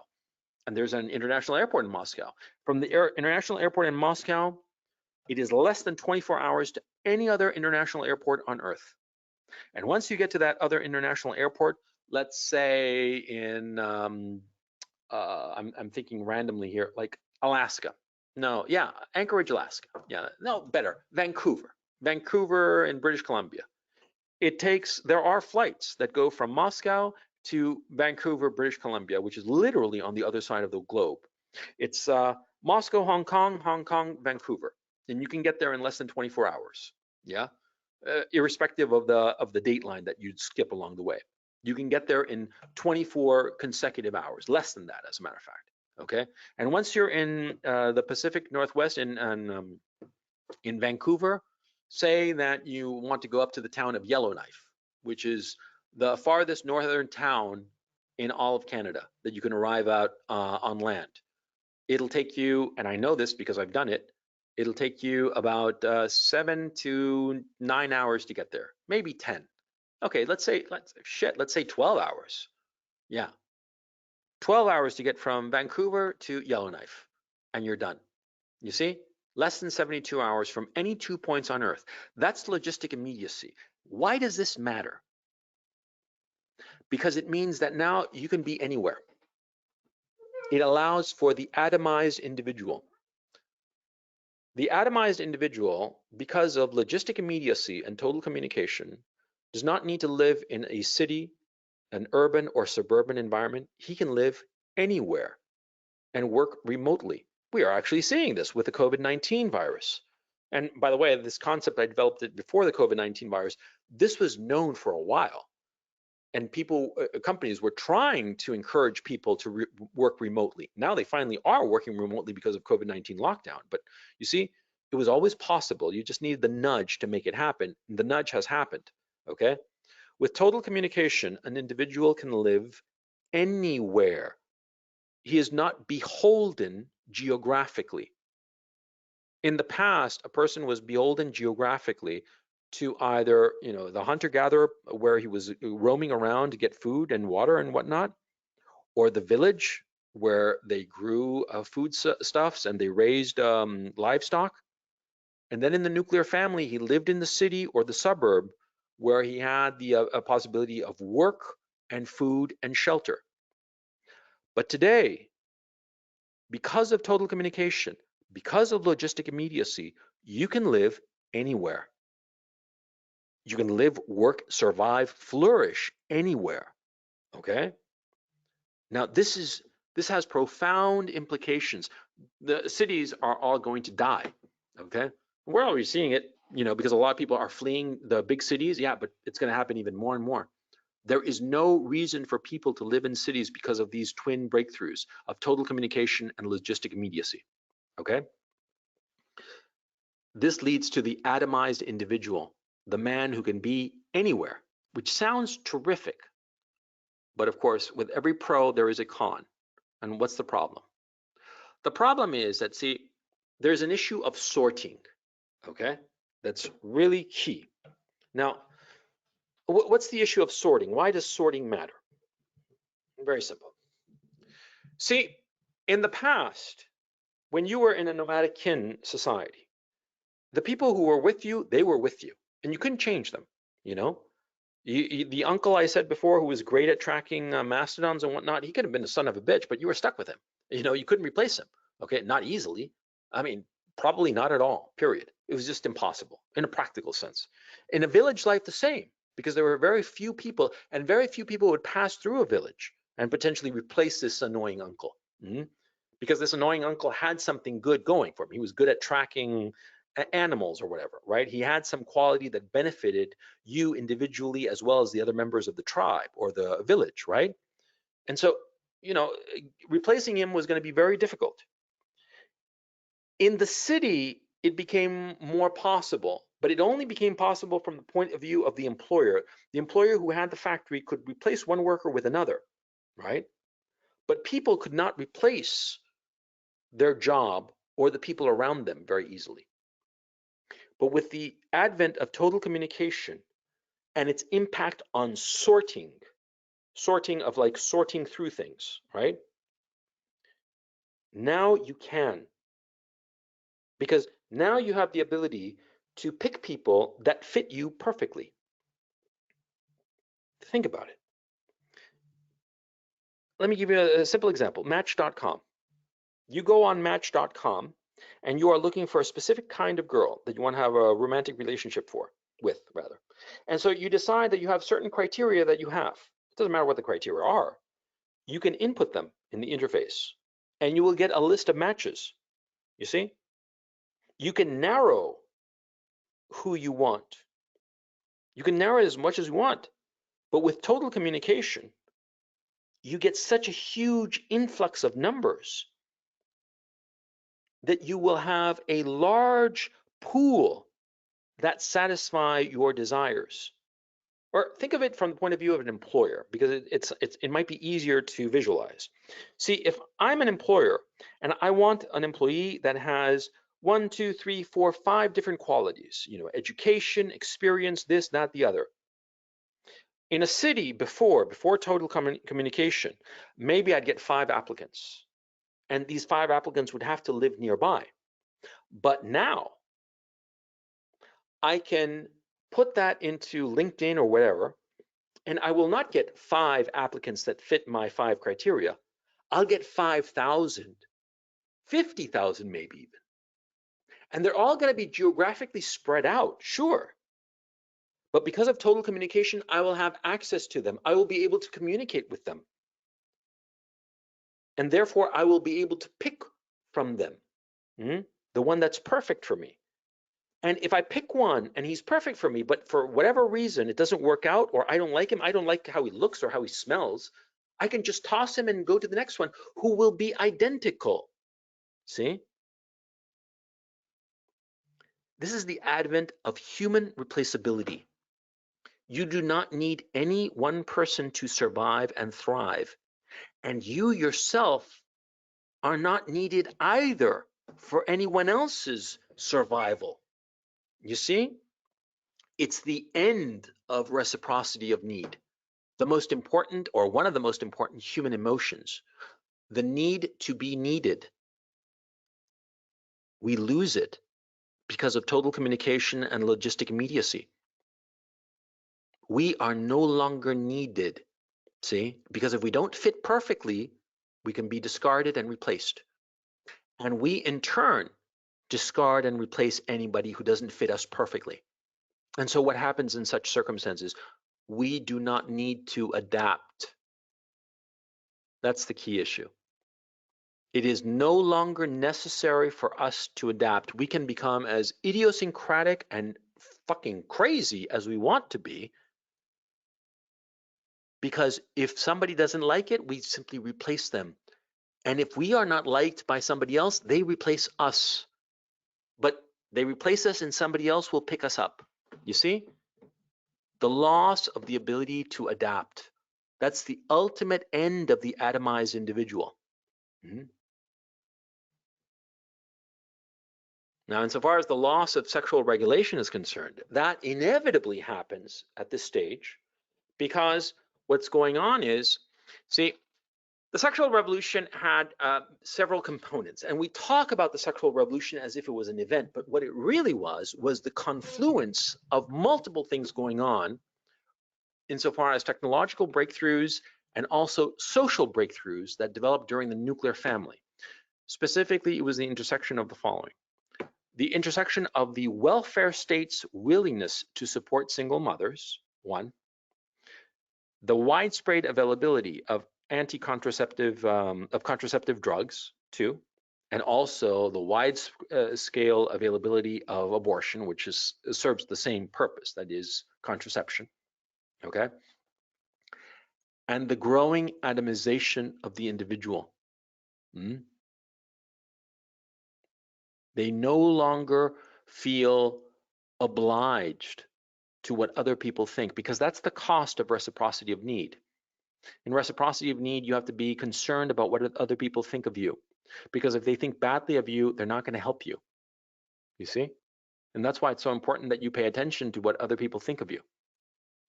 The second, the social group that you're involved in thinks that you're not dependable, they're not going to help you. You will not survive. So you have to show that you are dependable. You have to show that you toe the line, the social line. But if you don't, they cut off help, which is a disaster for you. But with the urban and suburban life then transitioned into the atomized life, which we are living today, the sexual revolution could only have happened at this time, not because of the welfare state that would take care of women who had a child, single women who would have children, not because of the widespread availability of contraception. No. It was a third issue. There is no longer reciprocity of need. You no longer have to toe the line socially. You don't have to worry what other people think. You don't have to adapt. That was the key issue of the sexual revolution. And since then, we've continued with the sexual revolution. The sexual revolution didn't end, see? It didn't end. We have just continued it.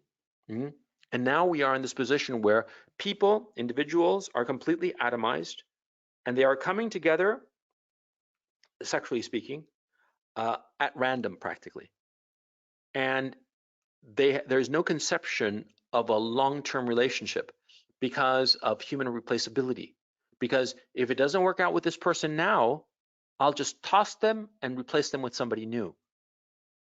Whether that is possible or not is besides the point. There is the illusion that it's possible. A romantic relationship, a profound emotional relationship takes a long time to develop. It's not like when you hire an employee, right? You hire an employee, fire an employee, it's no big deal. An emotional relationship between a man and a woman takes a while to develop. But even though that's true, there is the illusion that people can be replaced. That's why so many women, for instance, they become convinced that, oh, I'm unhappy, and they ditch the husband. And 6 months later, they're like, what the fuck did I do? But it's too late. She torpedoed the relationship utterly, and she didn't realize that replacing him was not going to be that easy, okay? Because it's not an issue of finding somebody better. She can find somebody better. It's forging that emotional relationship that takes time, okay? Which is not told to people. But anyway, the issue becomes now, we are at the atomized individual stage. In the previous stages, every new stage brought about a surge in the population. The settlekin, the kith, the village life represented a surge in the population over the nomadic kin life. The nuclear family, the urban and suburban life, represented again a surge in numbers.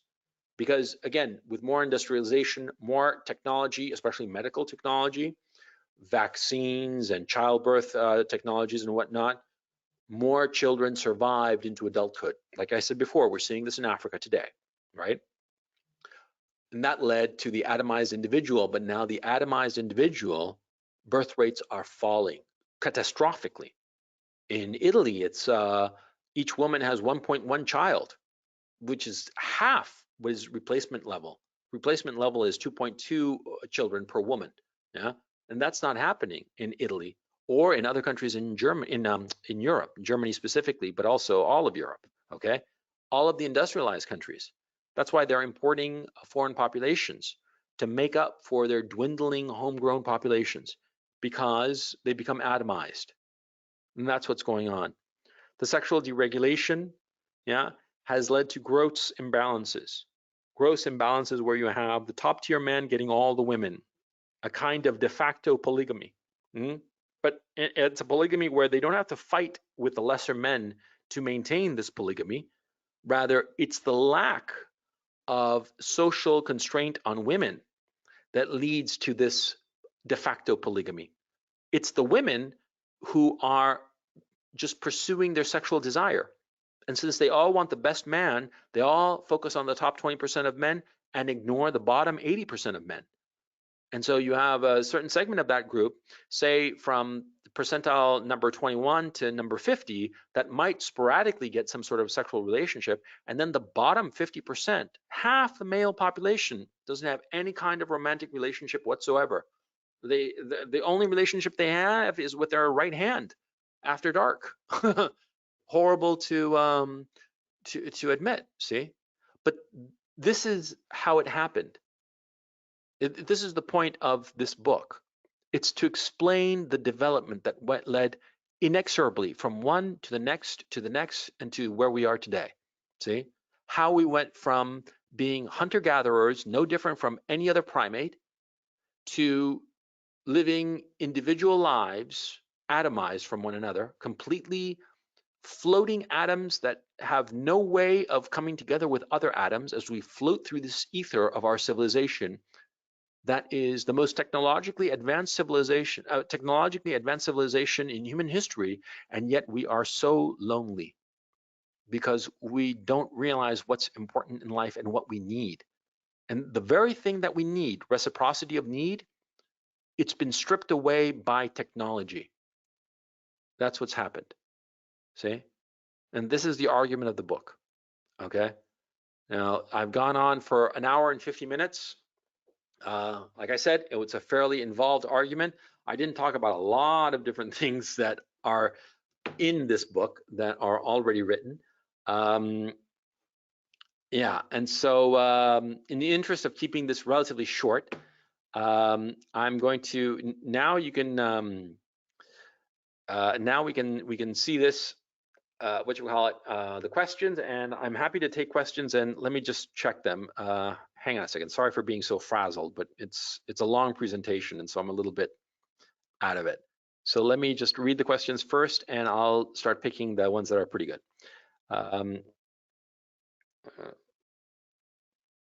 Okay, I'm not talking about debt. Yeah, sorry about that. Yeah.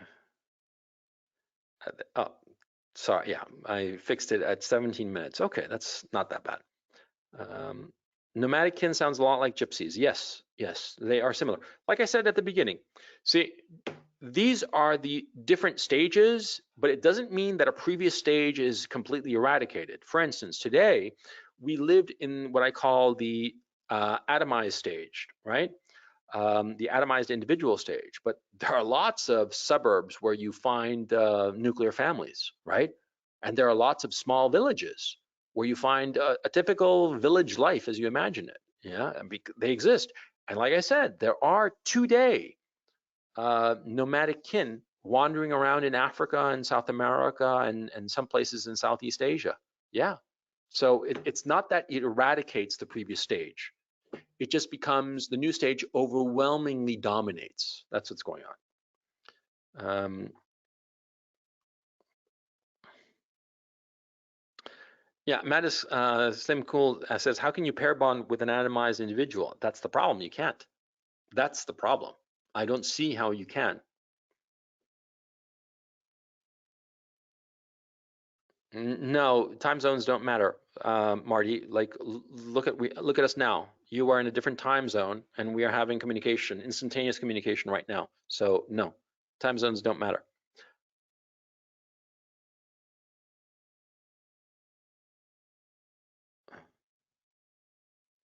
Idolo Heredia asks, what is the next stage of human society? I don't know.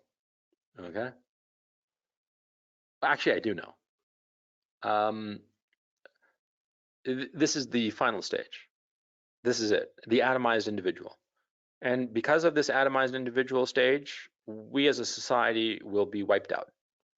In fact, the concluding chapter is a discussion of the Calhoun mouse experiment, which I argue that was an example of what happens to the atomized individual. See, we're going to be wiped out. The atomized individual is the beginning of the end, if not the end.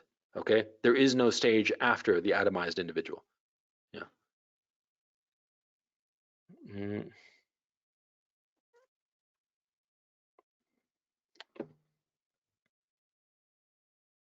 Well, in Eastern Europe, there's a question here from Arash. Are there countries currently where there is still regulation in the sexual marketplace and the women are attractive too? Perhaps Eastern Europe?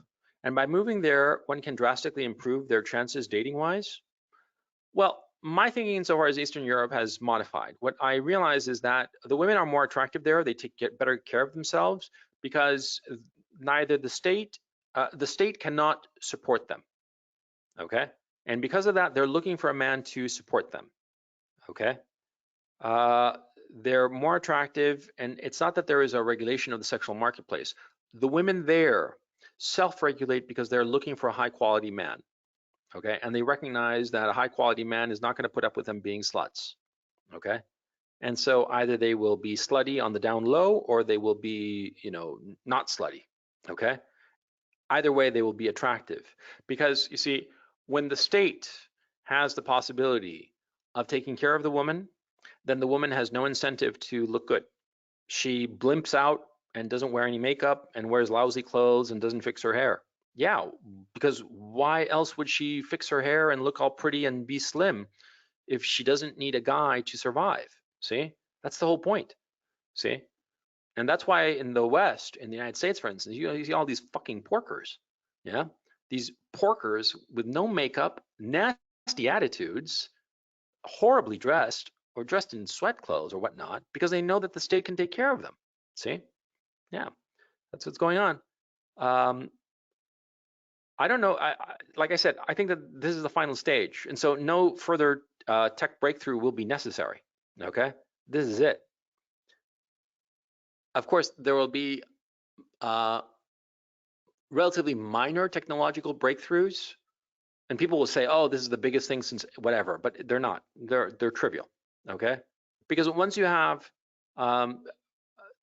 total communication and logistic immediacy, that's pretty much it. You can move goods anywhere between any 2 points in a limited amount of time, and you can communicate back and forth with anyone, anywhere on Earth instantaneously, that's it. That's the end stage of total communication. Potentially, you could say, well, what if you have like some sort of instant logistics, like teleporting something from one place to the next? That would be great, but it really wouldn't change much, because as a practical matter, it would simply make it instantly moving things from one place to the other, right? From one place to another. But as a practical matter, it wouldn't really change much. You know, you hit the Amazon button, and instead of getting the book tomorrow in the morning, you get it right now, but it's not that big of a deal, okay? The big deal, the big leap, was two-way instantaneous audiovisual communication.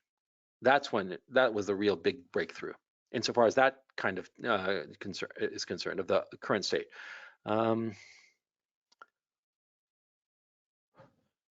Wait.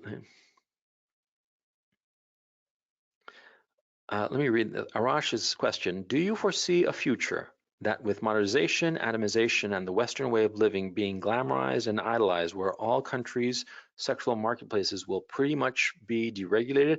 They pretty much are. Yeah. I mean, you see, this is, you know, the toothpaste, once it's out of the tube, you can't put it back in, okay? You can't keep a boy down on the farm once he's seen the city, right? Even in countries that are heavily regulated, like the Muslim countries in the Middle East, right? The young people there have seen the sexually deregulated life of the West, and they want it, okay? And the mullahs in Iran or wherever, or Saudi Arabia or whatnot, they might do their damnedest to stem the tide. They can't stop it, okay? And yeah, this year, next year, the next 5 years, 10 years even, maybe they'll be able to hold it back. But eventually the dam will break, eventually. It's as simple as that. Once you've seen, you know, once you've seen the city, it's hard to keep the boy down on the farm. Yeah.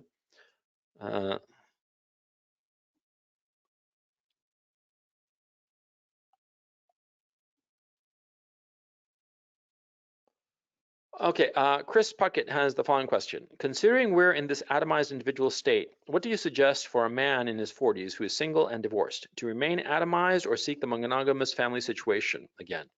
Struggling with this decision now. Okay, well, see, Chris, my thinking is all these trends and whatnot, they're interesting to think about intellectually, but how you live your life, that's your problem, okay?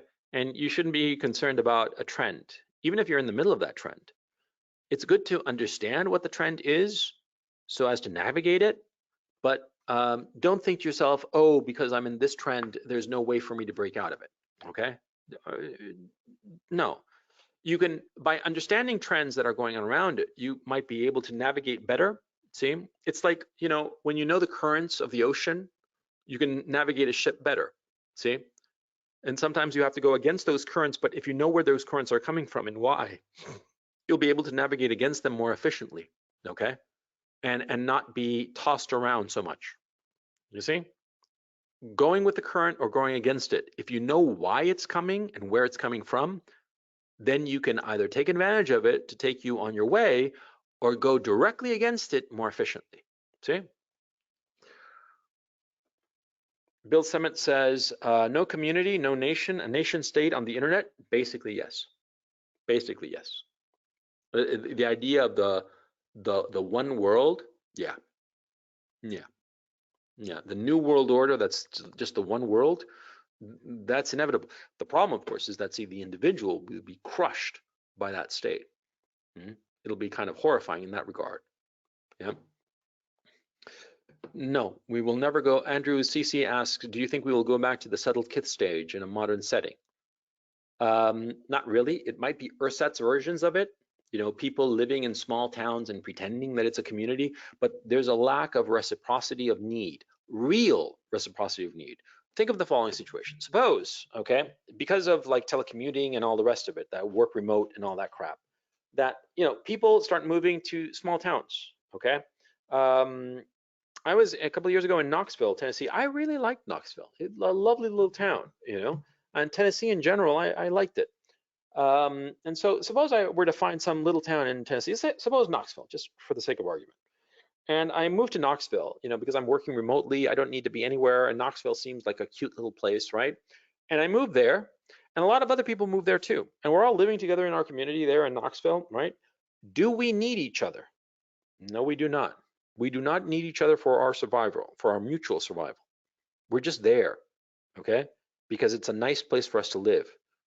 Our survival depends on some job that we telecommute to. It doesn't matter where the job is. It could be nowhere. It could be just online, okay?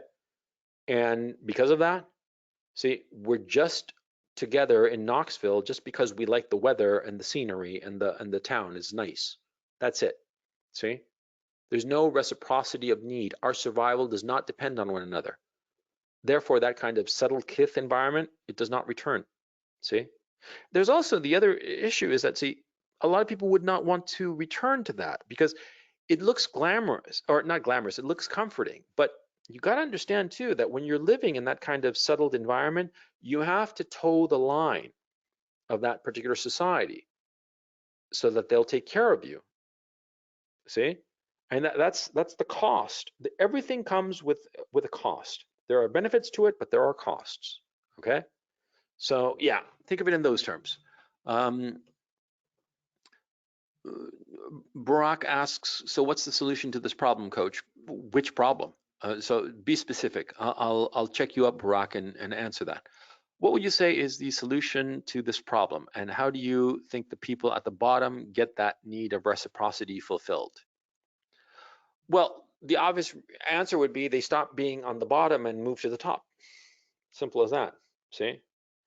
See, you know, these guys who bitch and moan about, you know, the high status guys getting all pussy, right? And they're not getting any pussy. Well, why don't you work at becoming high status? Yeah. I mean, look at me. You guys have seen me. Am I like really a hot guy, quote unquote? Fuck no. You know, I've never been hot. I've never been like a guy that girls were like, yummy, he looks cute. No, never. Not once in my life. I did it off of confidence, brass, knowing how to leverage my good qualities. Good looks were not one of those qualities. I leveraged qualities in order to get pussy. I got plenty of pussy. I got my share of pussy and your share and his share and everybody's share. Fuck yeah. But it's not because of looks. You got to leverage what you got and exploit what you have to improve your position. Survival of the fittest, baby. Okay? And just because you don't have some particular quality, don't bitch and moan about it. Just figure out, okay, I'm not good looking, for instance. Then what else can I have, get, acquire, develop, improve that will get me pussy if I'm not good looking? Mm-hmm. And remember also too, you know, good looking guys, lots of times, they don't get pussy because they lack other qualities that are necessary to close the deal. So yeah. How does an atomized person deal with a different nation state? That seems too vague a question, Bill, sorry. Going back to a community-backed society could save us. That's the issue, Italo. Italo asks, should we go back to a community-backed society? Well, what kind of community? An urban, suburban type community? It's not going to save us. A village life type community? Again, you can't put the toothpaste back in the tube. You can pretend that you're living like a village life, like the example I gave of living in Knoxville. But that really wouldn't be it, now would it? Because there is no real reciprocity of need. In a village in the past, right, you actually had to be on good terms with people. You actually had to help other people with their problems, and they would help you with your problems. You see, reciprocity of need. But now you don't have that. Okay? Could an atomized Hitler or Stalin rule the world today? Oh yeah, we're about to see it actually. Yeah, I actually think that Biden will steal the election somehow and Kamala Harris will become the dictator. Yeah, you watch. Yeah, I think that they're going to steal the election. I think that Trump actually does have the votes, but they're going to steal the election. They're going to steal it and they're going to get away with it. And the mainstream media and all the rest of it, they're going to go along with a coup. It's going to basically be a coup, you know? So that's what I'm thinking at this point. I have to admit, I'm really black-pilled about the upcoming election, you know? And I think that a lot of people are going to be like, and then they're going to be like, okay, Biden's it, you know? Because Trump is so unpopular among the established bureaucracy and the media. The media, fuck those fuckers. I hate them. I hate them with a passion. And I include Twitter and Facebook and all those fucksticks because they have been suppressing news, real news. They've been suppressing it. It's really fucking despicable.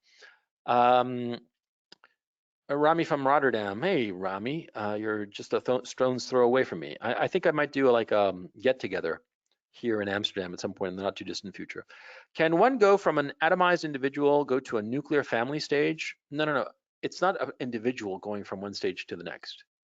It's the society as a whole. Yeah. Okay.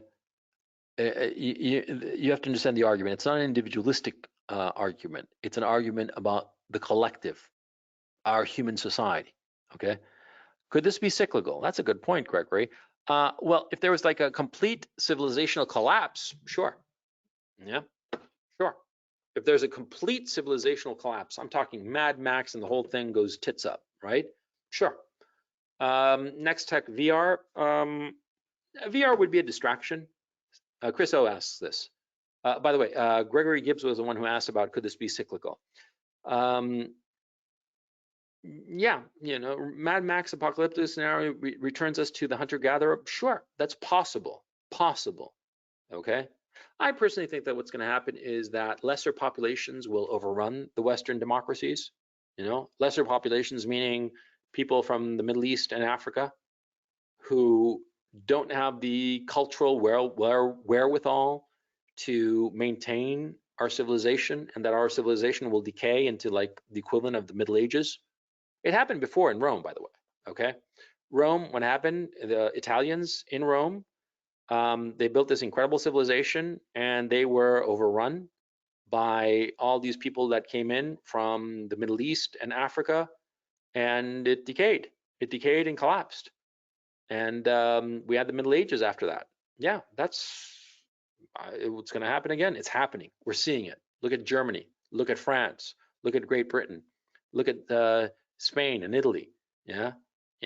These migrant populations that, you know, for whatever reason, they just do not have what it takes to carry on the civilization that we've built. Yeah, it's going to get wiped out. What about going to Mars or other planets? Oh, that's a pipe dream. Okay. Look, going to another planet or some shit like that, right? You're talking about heroic measures to get to some place, and when you get to that place, you're not going to be able to survive on it without even greater heroic measures. On Mars, for instance, people can't survive on Mars. Okay, the movie The Martian, it was a fucking movie. It's not real. Okay, one of the things that didn't discuss, for instance, is gravity. Gravity is less on Mars, a lot less than on the Earth. Not as little as on the moon, but a lot less than the Earth. Prolonged exposure to that kind of gravity kills you. Yeah, it does. Not enough stress on the body. And that leads to the body becoming incredibly fragile and dying relatively quickly. Yeah.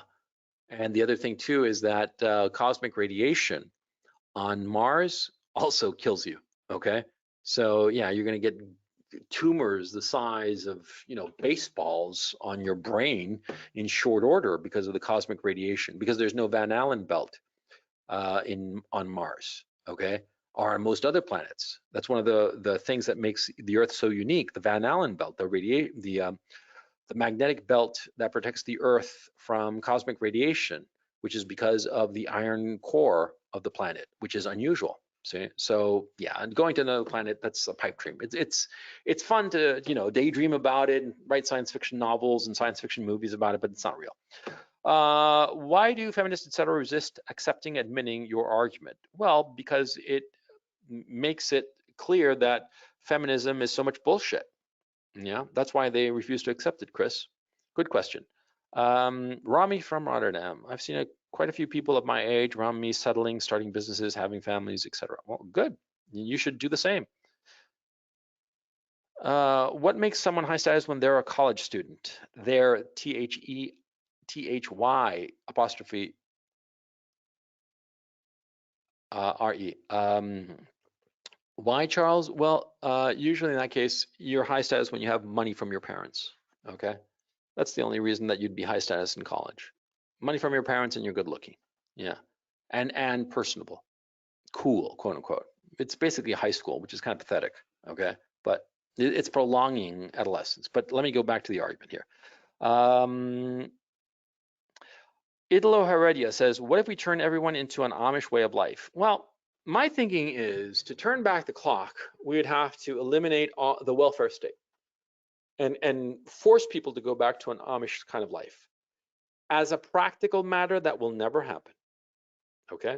It will never happen. And let me explain why. It will never happen in a democracy because the people who benefit from the social services of the state would outvote everybody else. Okay? Because also the other people who don't, they'd be like, oh, poor thing, we should help them out. It's the right thing to do. And so they'd win in a democracy. Now, if it was a dictator said, no, no more help from social services from the welfare state, okay? Then what would happen is that, see, groups of people would arise to help one another, and these would create potentially competing power foci. That's plural of focus points. These power foci would challenge the dictator's power, and the dictator would never allow that. So the dictator would never abolish social services. On the contrary, he would increase them to create a more dependent population on his power, and as a way to punitively punish anybody who crossed him. So yeah, a dictator would never do it, and a democracy would never do it, so it's never going to happen. I meant the loss of reciprocity of need, but you have pretty much answered the question. Okay, Barack. Alvaro Barrera says, this reminds me of the film The Village. A group of families try to escape modern society by making their own society in the middle of the forest, and the society was based on like the 17th century or so. Yeah. But again, it's that, see, that movie, that's kind of interesting. I mean, it was a crappy movie, okay? But the central conceit that they were a group of modern day people who created this fake 17th century society in the middle of the forest, right? It depends on them accepting a fiction. It depends on them accepting or denying the truth, which is that there is civilization, see? And what would happen is, in the movie, for instance, one of the characters, one of the adults who knew that they were in the middle of a forest and there was real civilization outside it, right? His son died of some disease that would have been readily cured with modern medicine, right? That would never happen. Because think of it. You and a bunch of friends are in the middle of some forest, and you've convinced all your children that, you know, it's the 17th century, you know, and that you're living the farming and whatnot. And remember, farming is incredibly difficult, okay? All these TV shows and movies and whatnot, they glamorize farming. It is incredibly difficult, even industrialized farming, okay? Don't kid yourself. People think that it's easy. It's not. It's one of the hardest jobs on earth, okay? It really is. But anyway, suppose you were in that circumstance of that movie, right? And your kid, you love your kid. You love your kid with all your heart. I have children. My son, I've told you before, last October, he had to get operated on for a kidney problem, right? I was shitting bricks. It was horrifying for me. I was so scared, and the feeling of impotence. I spent all the money necessary to get the best healthcare possible, right? And I was so scared. And if I had had to spend more money, if I had to give up all the money I have to make sure that he was all right, I would have just said, you know, where's the dotted line? Let me sign it all away. If it guaranteed my son, you know, would be perfectly healthy, sure. In that kind of a situation, say, you're not going to say, oh, you know, I'll let my child die in order to maintain this fiction. No, you don't. Okay. So that's why I say once the toothpaste is out of the tube, you can never put it back in. Charles Mellis says, he's following up from his question, what makes someone high status when they're a college student? Because I'm not an incel type and I have lots of friends and can talk to girls, but it's not helping get with them. Well, then you're talking to them wrong. See, you're trying to be their friend as opposed to flirting with them. See, you got to make it a little bit teasing, a little bit mysterious, a little bit aloof. You're probably being too friendly, quite frankly. You know, that's probably what happened. What you have to do is, you know, like always leave them wanting more. See, you tease them, you flirt with them, you make them laugh, and the second they laugh, you say, oh, I gotta hop. catch you later, and just turn away and rush off somewhere. They'll chase you. Italo says, I think the economic collapse will wake a lot of people. Well, they might wake them up. It's not going to change anything. Italo also says, I think a moral revolution could change things. In the end, is it about morality, right? Wrong. Wrong. It's about what's easy. Morality is just the excuse we use for our behavior, okay? But it's what's easy. Always remember that. What's easy and what's comfortable. Luke says, what country do you see as the best option for now and the future to live in and mate in? I don't know. Eastern Europe, for sure, you know, the poor Eastern European countries, I would argue. Yeah, because poor Eastern European countries, it's not going to be overrun by populations from the Middle East and Africa. They're going to go to the rich countries. They're going to go to Germany and the United States and France and whatnot. They're not going to go to like Belarus or Russia, okay? So I would go there. I would learn Russian and go to Eastern Europe. Russian is the lingua franca of all of Eastern Europe. So yeah, that's what I would do. Could asexual individual in a high-tech society, i.e. Japan, be the next phase as a prelude to total collapse? We're there. Perhaps I didn't express it succinctly or blatantly enough. The asexual individual, that's the atomized individual that I'm talking about. Yeah. So going to bars brings back the suburbs. No, Marty McFly. No, going to Mars, it's science fiction bullshit. You got to think of the here and now, okay? And by the way, we haven't been back to the moon in 50 years. Going to Mars, it's just a pipe dream. Since I was a teenager, they've been talking about going to Mars, okay? No, since I was a boy, you know, in the 70s, they've been talking about going to Mars. It ain't gonna happen, okay? You know, and Elon Musk can daydream about it and jerk off about it all he wants. It's not gonna happen, okay? And so, yeah, so forget about it because there's nothing there. That's the key issue. There is no reason to go. They went to the moon and they realized it's just a rock. There's nothing there. And that's why they never went back again. It's as simple as that. When Christopher Columbus went to the Americas, he found a whole boatload of shit, right? That's why everybody started going there. There was gold, there were slaves, there were this, that, the other. And so that's why they went. See? Tobacco and all the rest of it. But the moon, they went. There was nothing. It was just gray rock and ash. They came back with a whole bunch of this gray rock and ash. And they analyzed the shit out of it. There's nothing there. So why go again? They're not going to. They're not going to go to the moon. They haven't been in 50 years. Why would anybody on their right mind want to go to Mars? Again, there's nothing there. Janice says, hi, coach. In this atomized, not automized, atomized society, is if everyone would start to improve themselves, women would still be able to choose the top 20% of guys, even if every one of them would have good game and money. Looks like from this time, always majority of men will be dissatisfied. Well, see, that's a key issue. The men have been demoralized, and so very few are trying to improve themselves.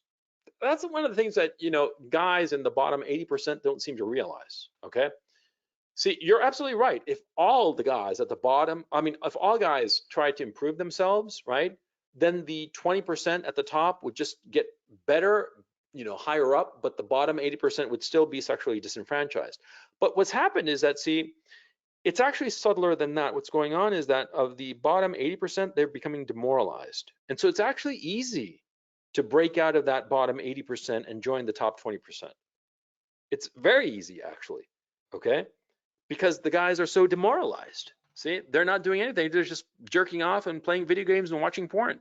And so, yeah, that's why I always say, if you're in the bottom 80%, improve yourself because you will get to that top 20% because everybody's so demoralized. It's good for the individual because he can improve himself, but it's horrible for the society if all the men are demoralized, obviously, okay? It's horrible, but that's where we are today. Rami says, do you think it's a good idea for more and more people are standing up to the COVID-19 measures? And what's your general view on the pandemic? The pandemic is bullshit. I mean, I thought, and I told you, I thought this was serious shit back in March. I was wrong, you know? The healthcare system was not overwhelmed. We don't have piles and piles of bodies. And most of the people who died, well, they were old. And a lot of them, most of them, or let me phrase that, 94% of them had serious comorbidities that contributed to their deaths. And that's a tragedy, but look, it wasn't like the 1918 pandemic that killed young people, and young people in the flower of their youth. They were in their 20s, late teens, early 20s. It was tragic. And hundreds of thousands, millions of them died, right? Now, it's just a bunch of old people. The average age of the dead guy from COVID-19, 84. 84 years old. I'm sorry. That's really tragic if it was your grandmother or somebody like that. I mean, no disrespect. But as a practical matter of public health, this is trivial. But there are people, politicians especially, are using it to accrue more power. Yeah. And people, fucking sheep that they are, they're like going along with it. They're so fucking pathetic. Yeah. Will the West head into a Great Depression? Mr. Vinny, I would argue we are in a Great Depression. Yeah. Love your Mars comment. Thanks. That's okay, Bill. Alvaro Barrera says, isn't it true that when a society becomes so free in sex, orgies, and depravity, not deprivation, because it's not even deprivation, it's deprivation, and depravity is the word you're looking for, is basically the end of that civilization? Yes, Alvaro, it is the end of that civilization. Didn't that happen to Greece, Rome, and many others? Yes, Alvaro, it did. We're in the end stages, man. This is the end stage. And the book I've mentioned many times, Sex and Culture, it talks about this. You can get Sex and Culture for free as a PDF online. Look it up. Sex and Culture PDF. And the author's name is Unwin, U-N-W-I-N, J.D. Unwin. And that's the book that talks about precisely that. You can have a flourishing civilization. You can have a civilization with sexual freedom, but you can't have both at the same time. Or actually, he says their argument is you can have them both for one generation, but not two. Okay. They're going to be a generation of people that you have a flourishing civilization and all the sexual freedom you want, but by the second generation, it's tits up. And by the fourth generation, after the sexual genie is out of the bottle, civilization is done. Okay. And we're pretty much there. So yeah. So what do you think of a female body count? Living in Florida, I have discovered that it is usually high, and I find it hard talking to those types of girls seriously. And I find that if you ask about a girl's past here, they think you are jealous. Well, I mean, I don't mind fucking a slut, but I'm not going to have a relationship with a slut. You know what I'm saying? Yeah. So if she's a slut, she likes to fuck, whatever, why not? As an amusement. But and as far as I'm concerned, I've said this before. 2 is my top. 2 before me. And my wife is a virgin. So it's as simple as that. I mean, and you're talking about having a relationship. Yeah, I just don't buy wifing up a slut. Simple as that. Or having a long-term relationship, a serious romantic relationship with a slut. Just not going to do it. If that means that I don't have a relationship, fine, But look, I decided that I wasn't going to marry a woman who wasn't a virgin. I found one. She's pretty hot, so I don't worry about it. But anyway, Idlo says, how many years do you give it before all collapse? 1 decade maximum? Look, it might be less. If Biden wins, if Biden wins, it's going to be quick, 5 years. If Biden doesn't win in 2024, the same crazies are going to be looking for election and they're going to win. By the way, this theory that I've outlined to you, it explains the purple hair people. The purple hair people, Antifa, all these goons and whatnot. See, in an atomized society, what happens is that, you don't need to conform to any standard, because of the sorting issue that I mentioned before, And therefore, you have, in a weird way, you have total individual freedom to be however you want to. You will be rejected by some people, but other people will be drawn to you. They will be interested in you, and you will quickly form a nucleus of people that are like you, that are purple-haired crazies like Antifa. I mean, you've seen pictures of the Antifa that have been arrested, right? They're all like junky looking with purple and teal colored hair and shit like that, right? And you say to yourself, well, how do they all coalesce? Well, because it's atomized individual time, And these people, they're floating around randomly, and so they naturally coalesce. Like attracts like. You see? And that's how it works. That's how it works. You could only have the purple-haired people with in this current stage of the atomized individual. You could not have them before. See? And this is a fucking tragedy as far as I'm concerned. But yeah, Barak, you're welcome. Thank you very much for your kind words. Constantine Cooklis says, if you know that you need to go to Ivy League for your future profession, is it late for me? I'm 22. I went to an Ivy League school when I was 23, so it's never too late. Mattis says, is it a good idea to start up a business now? I am from Estonia. My newly established NGO will be implementing tech-free therapy camps and workshops for children, young people, and adults suffering from social media and smartphone addiction. Well, you know, any kind of NGO like that, especially in a country like Estonia, you know, like that's very desperately hard trying to appear to be Western European, they'll give you funding for that shit, you know? So yeah, you'd probably do all right. It's never too late to start a business. Again, the beauty of a corporation, you start a business, you structure it as a corporation, of course, you start a business, and when you get bored of it or tired of it, you can sell it off to somebody else. That's the beauty of it. Alvaro Barrera says, so coach, when are we having a Coach Red Pill Pub meetup and where? Probably soon in Amsterdam. I know that with this pandemic going on, it's going to be hard, but something can be done. Oh, definitely, Alvaro. We'll you know, and actually, I'll look into it this week. You know, I'll definitely look into it this week. It would be fun. Italo Heredia says, looking at the rate of zombie firms in the US, things won't last too much. Yeah, I agree, Italo. I'll go to Mars if I can, but maybe I'm crazy. Well, good luck, Marty. Okay, guys, you know, I've been going on for 2.5 hours, and to tell you the truth, I'm kind of like wiped out. This is, and I know I promised that I'd do a little bit of a Q&A for the webinar number 29, but I'm really, really wiped out. So what I'm going to do is, at some point this week, I'll announce a Q&A on the webinar number 29 to discuss it, and to discuss any kind of financial stuff. Because I really want to, but I'm just wiped, because this is, you know, going over this whole thing was, it wasn't difficult, but it's exhausting, okay? And it's just a lot to think about. I know it is. And so anyway, I hope you enjoyed it. I hope you see what I'm working on. This is something that is very important to me. I will circulate it in manuscript form to you guys at some point once I have like a finished manuscript. Hopefully that will be in the next 3 months or so, or something like that. So yeah, this is a thing. This is really moving forward. I've given it a lot of thought, a lot of work, you know. Yeah, and yeah, I think that this is pretty good. Okay, I know it's kind of arrogant to be saying that about my own writing, but I think it's pretty good. I think it's going to have an impact. So yeah.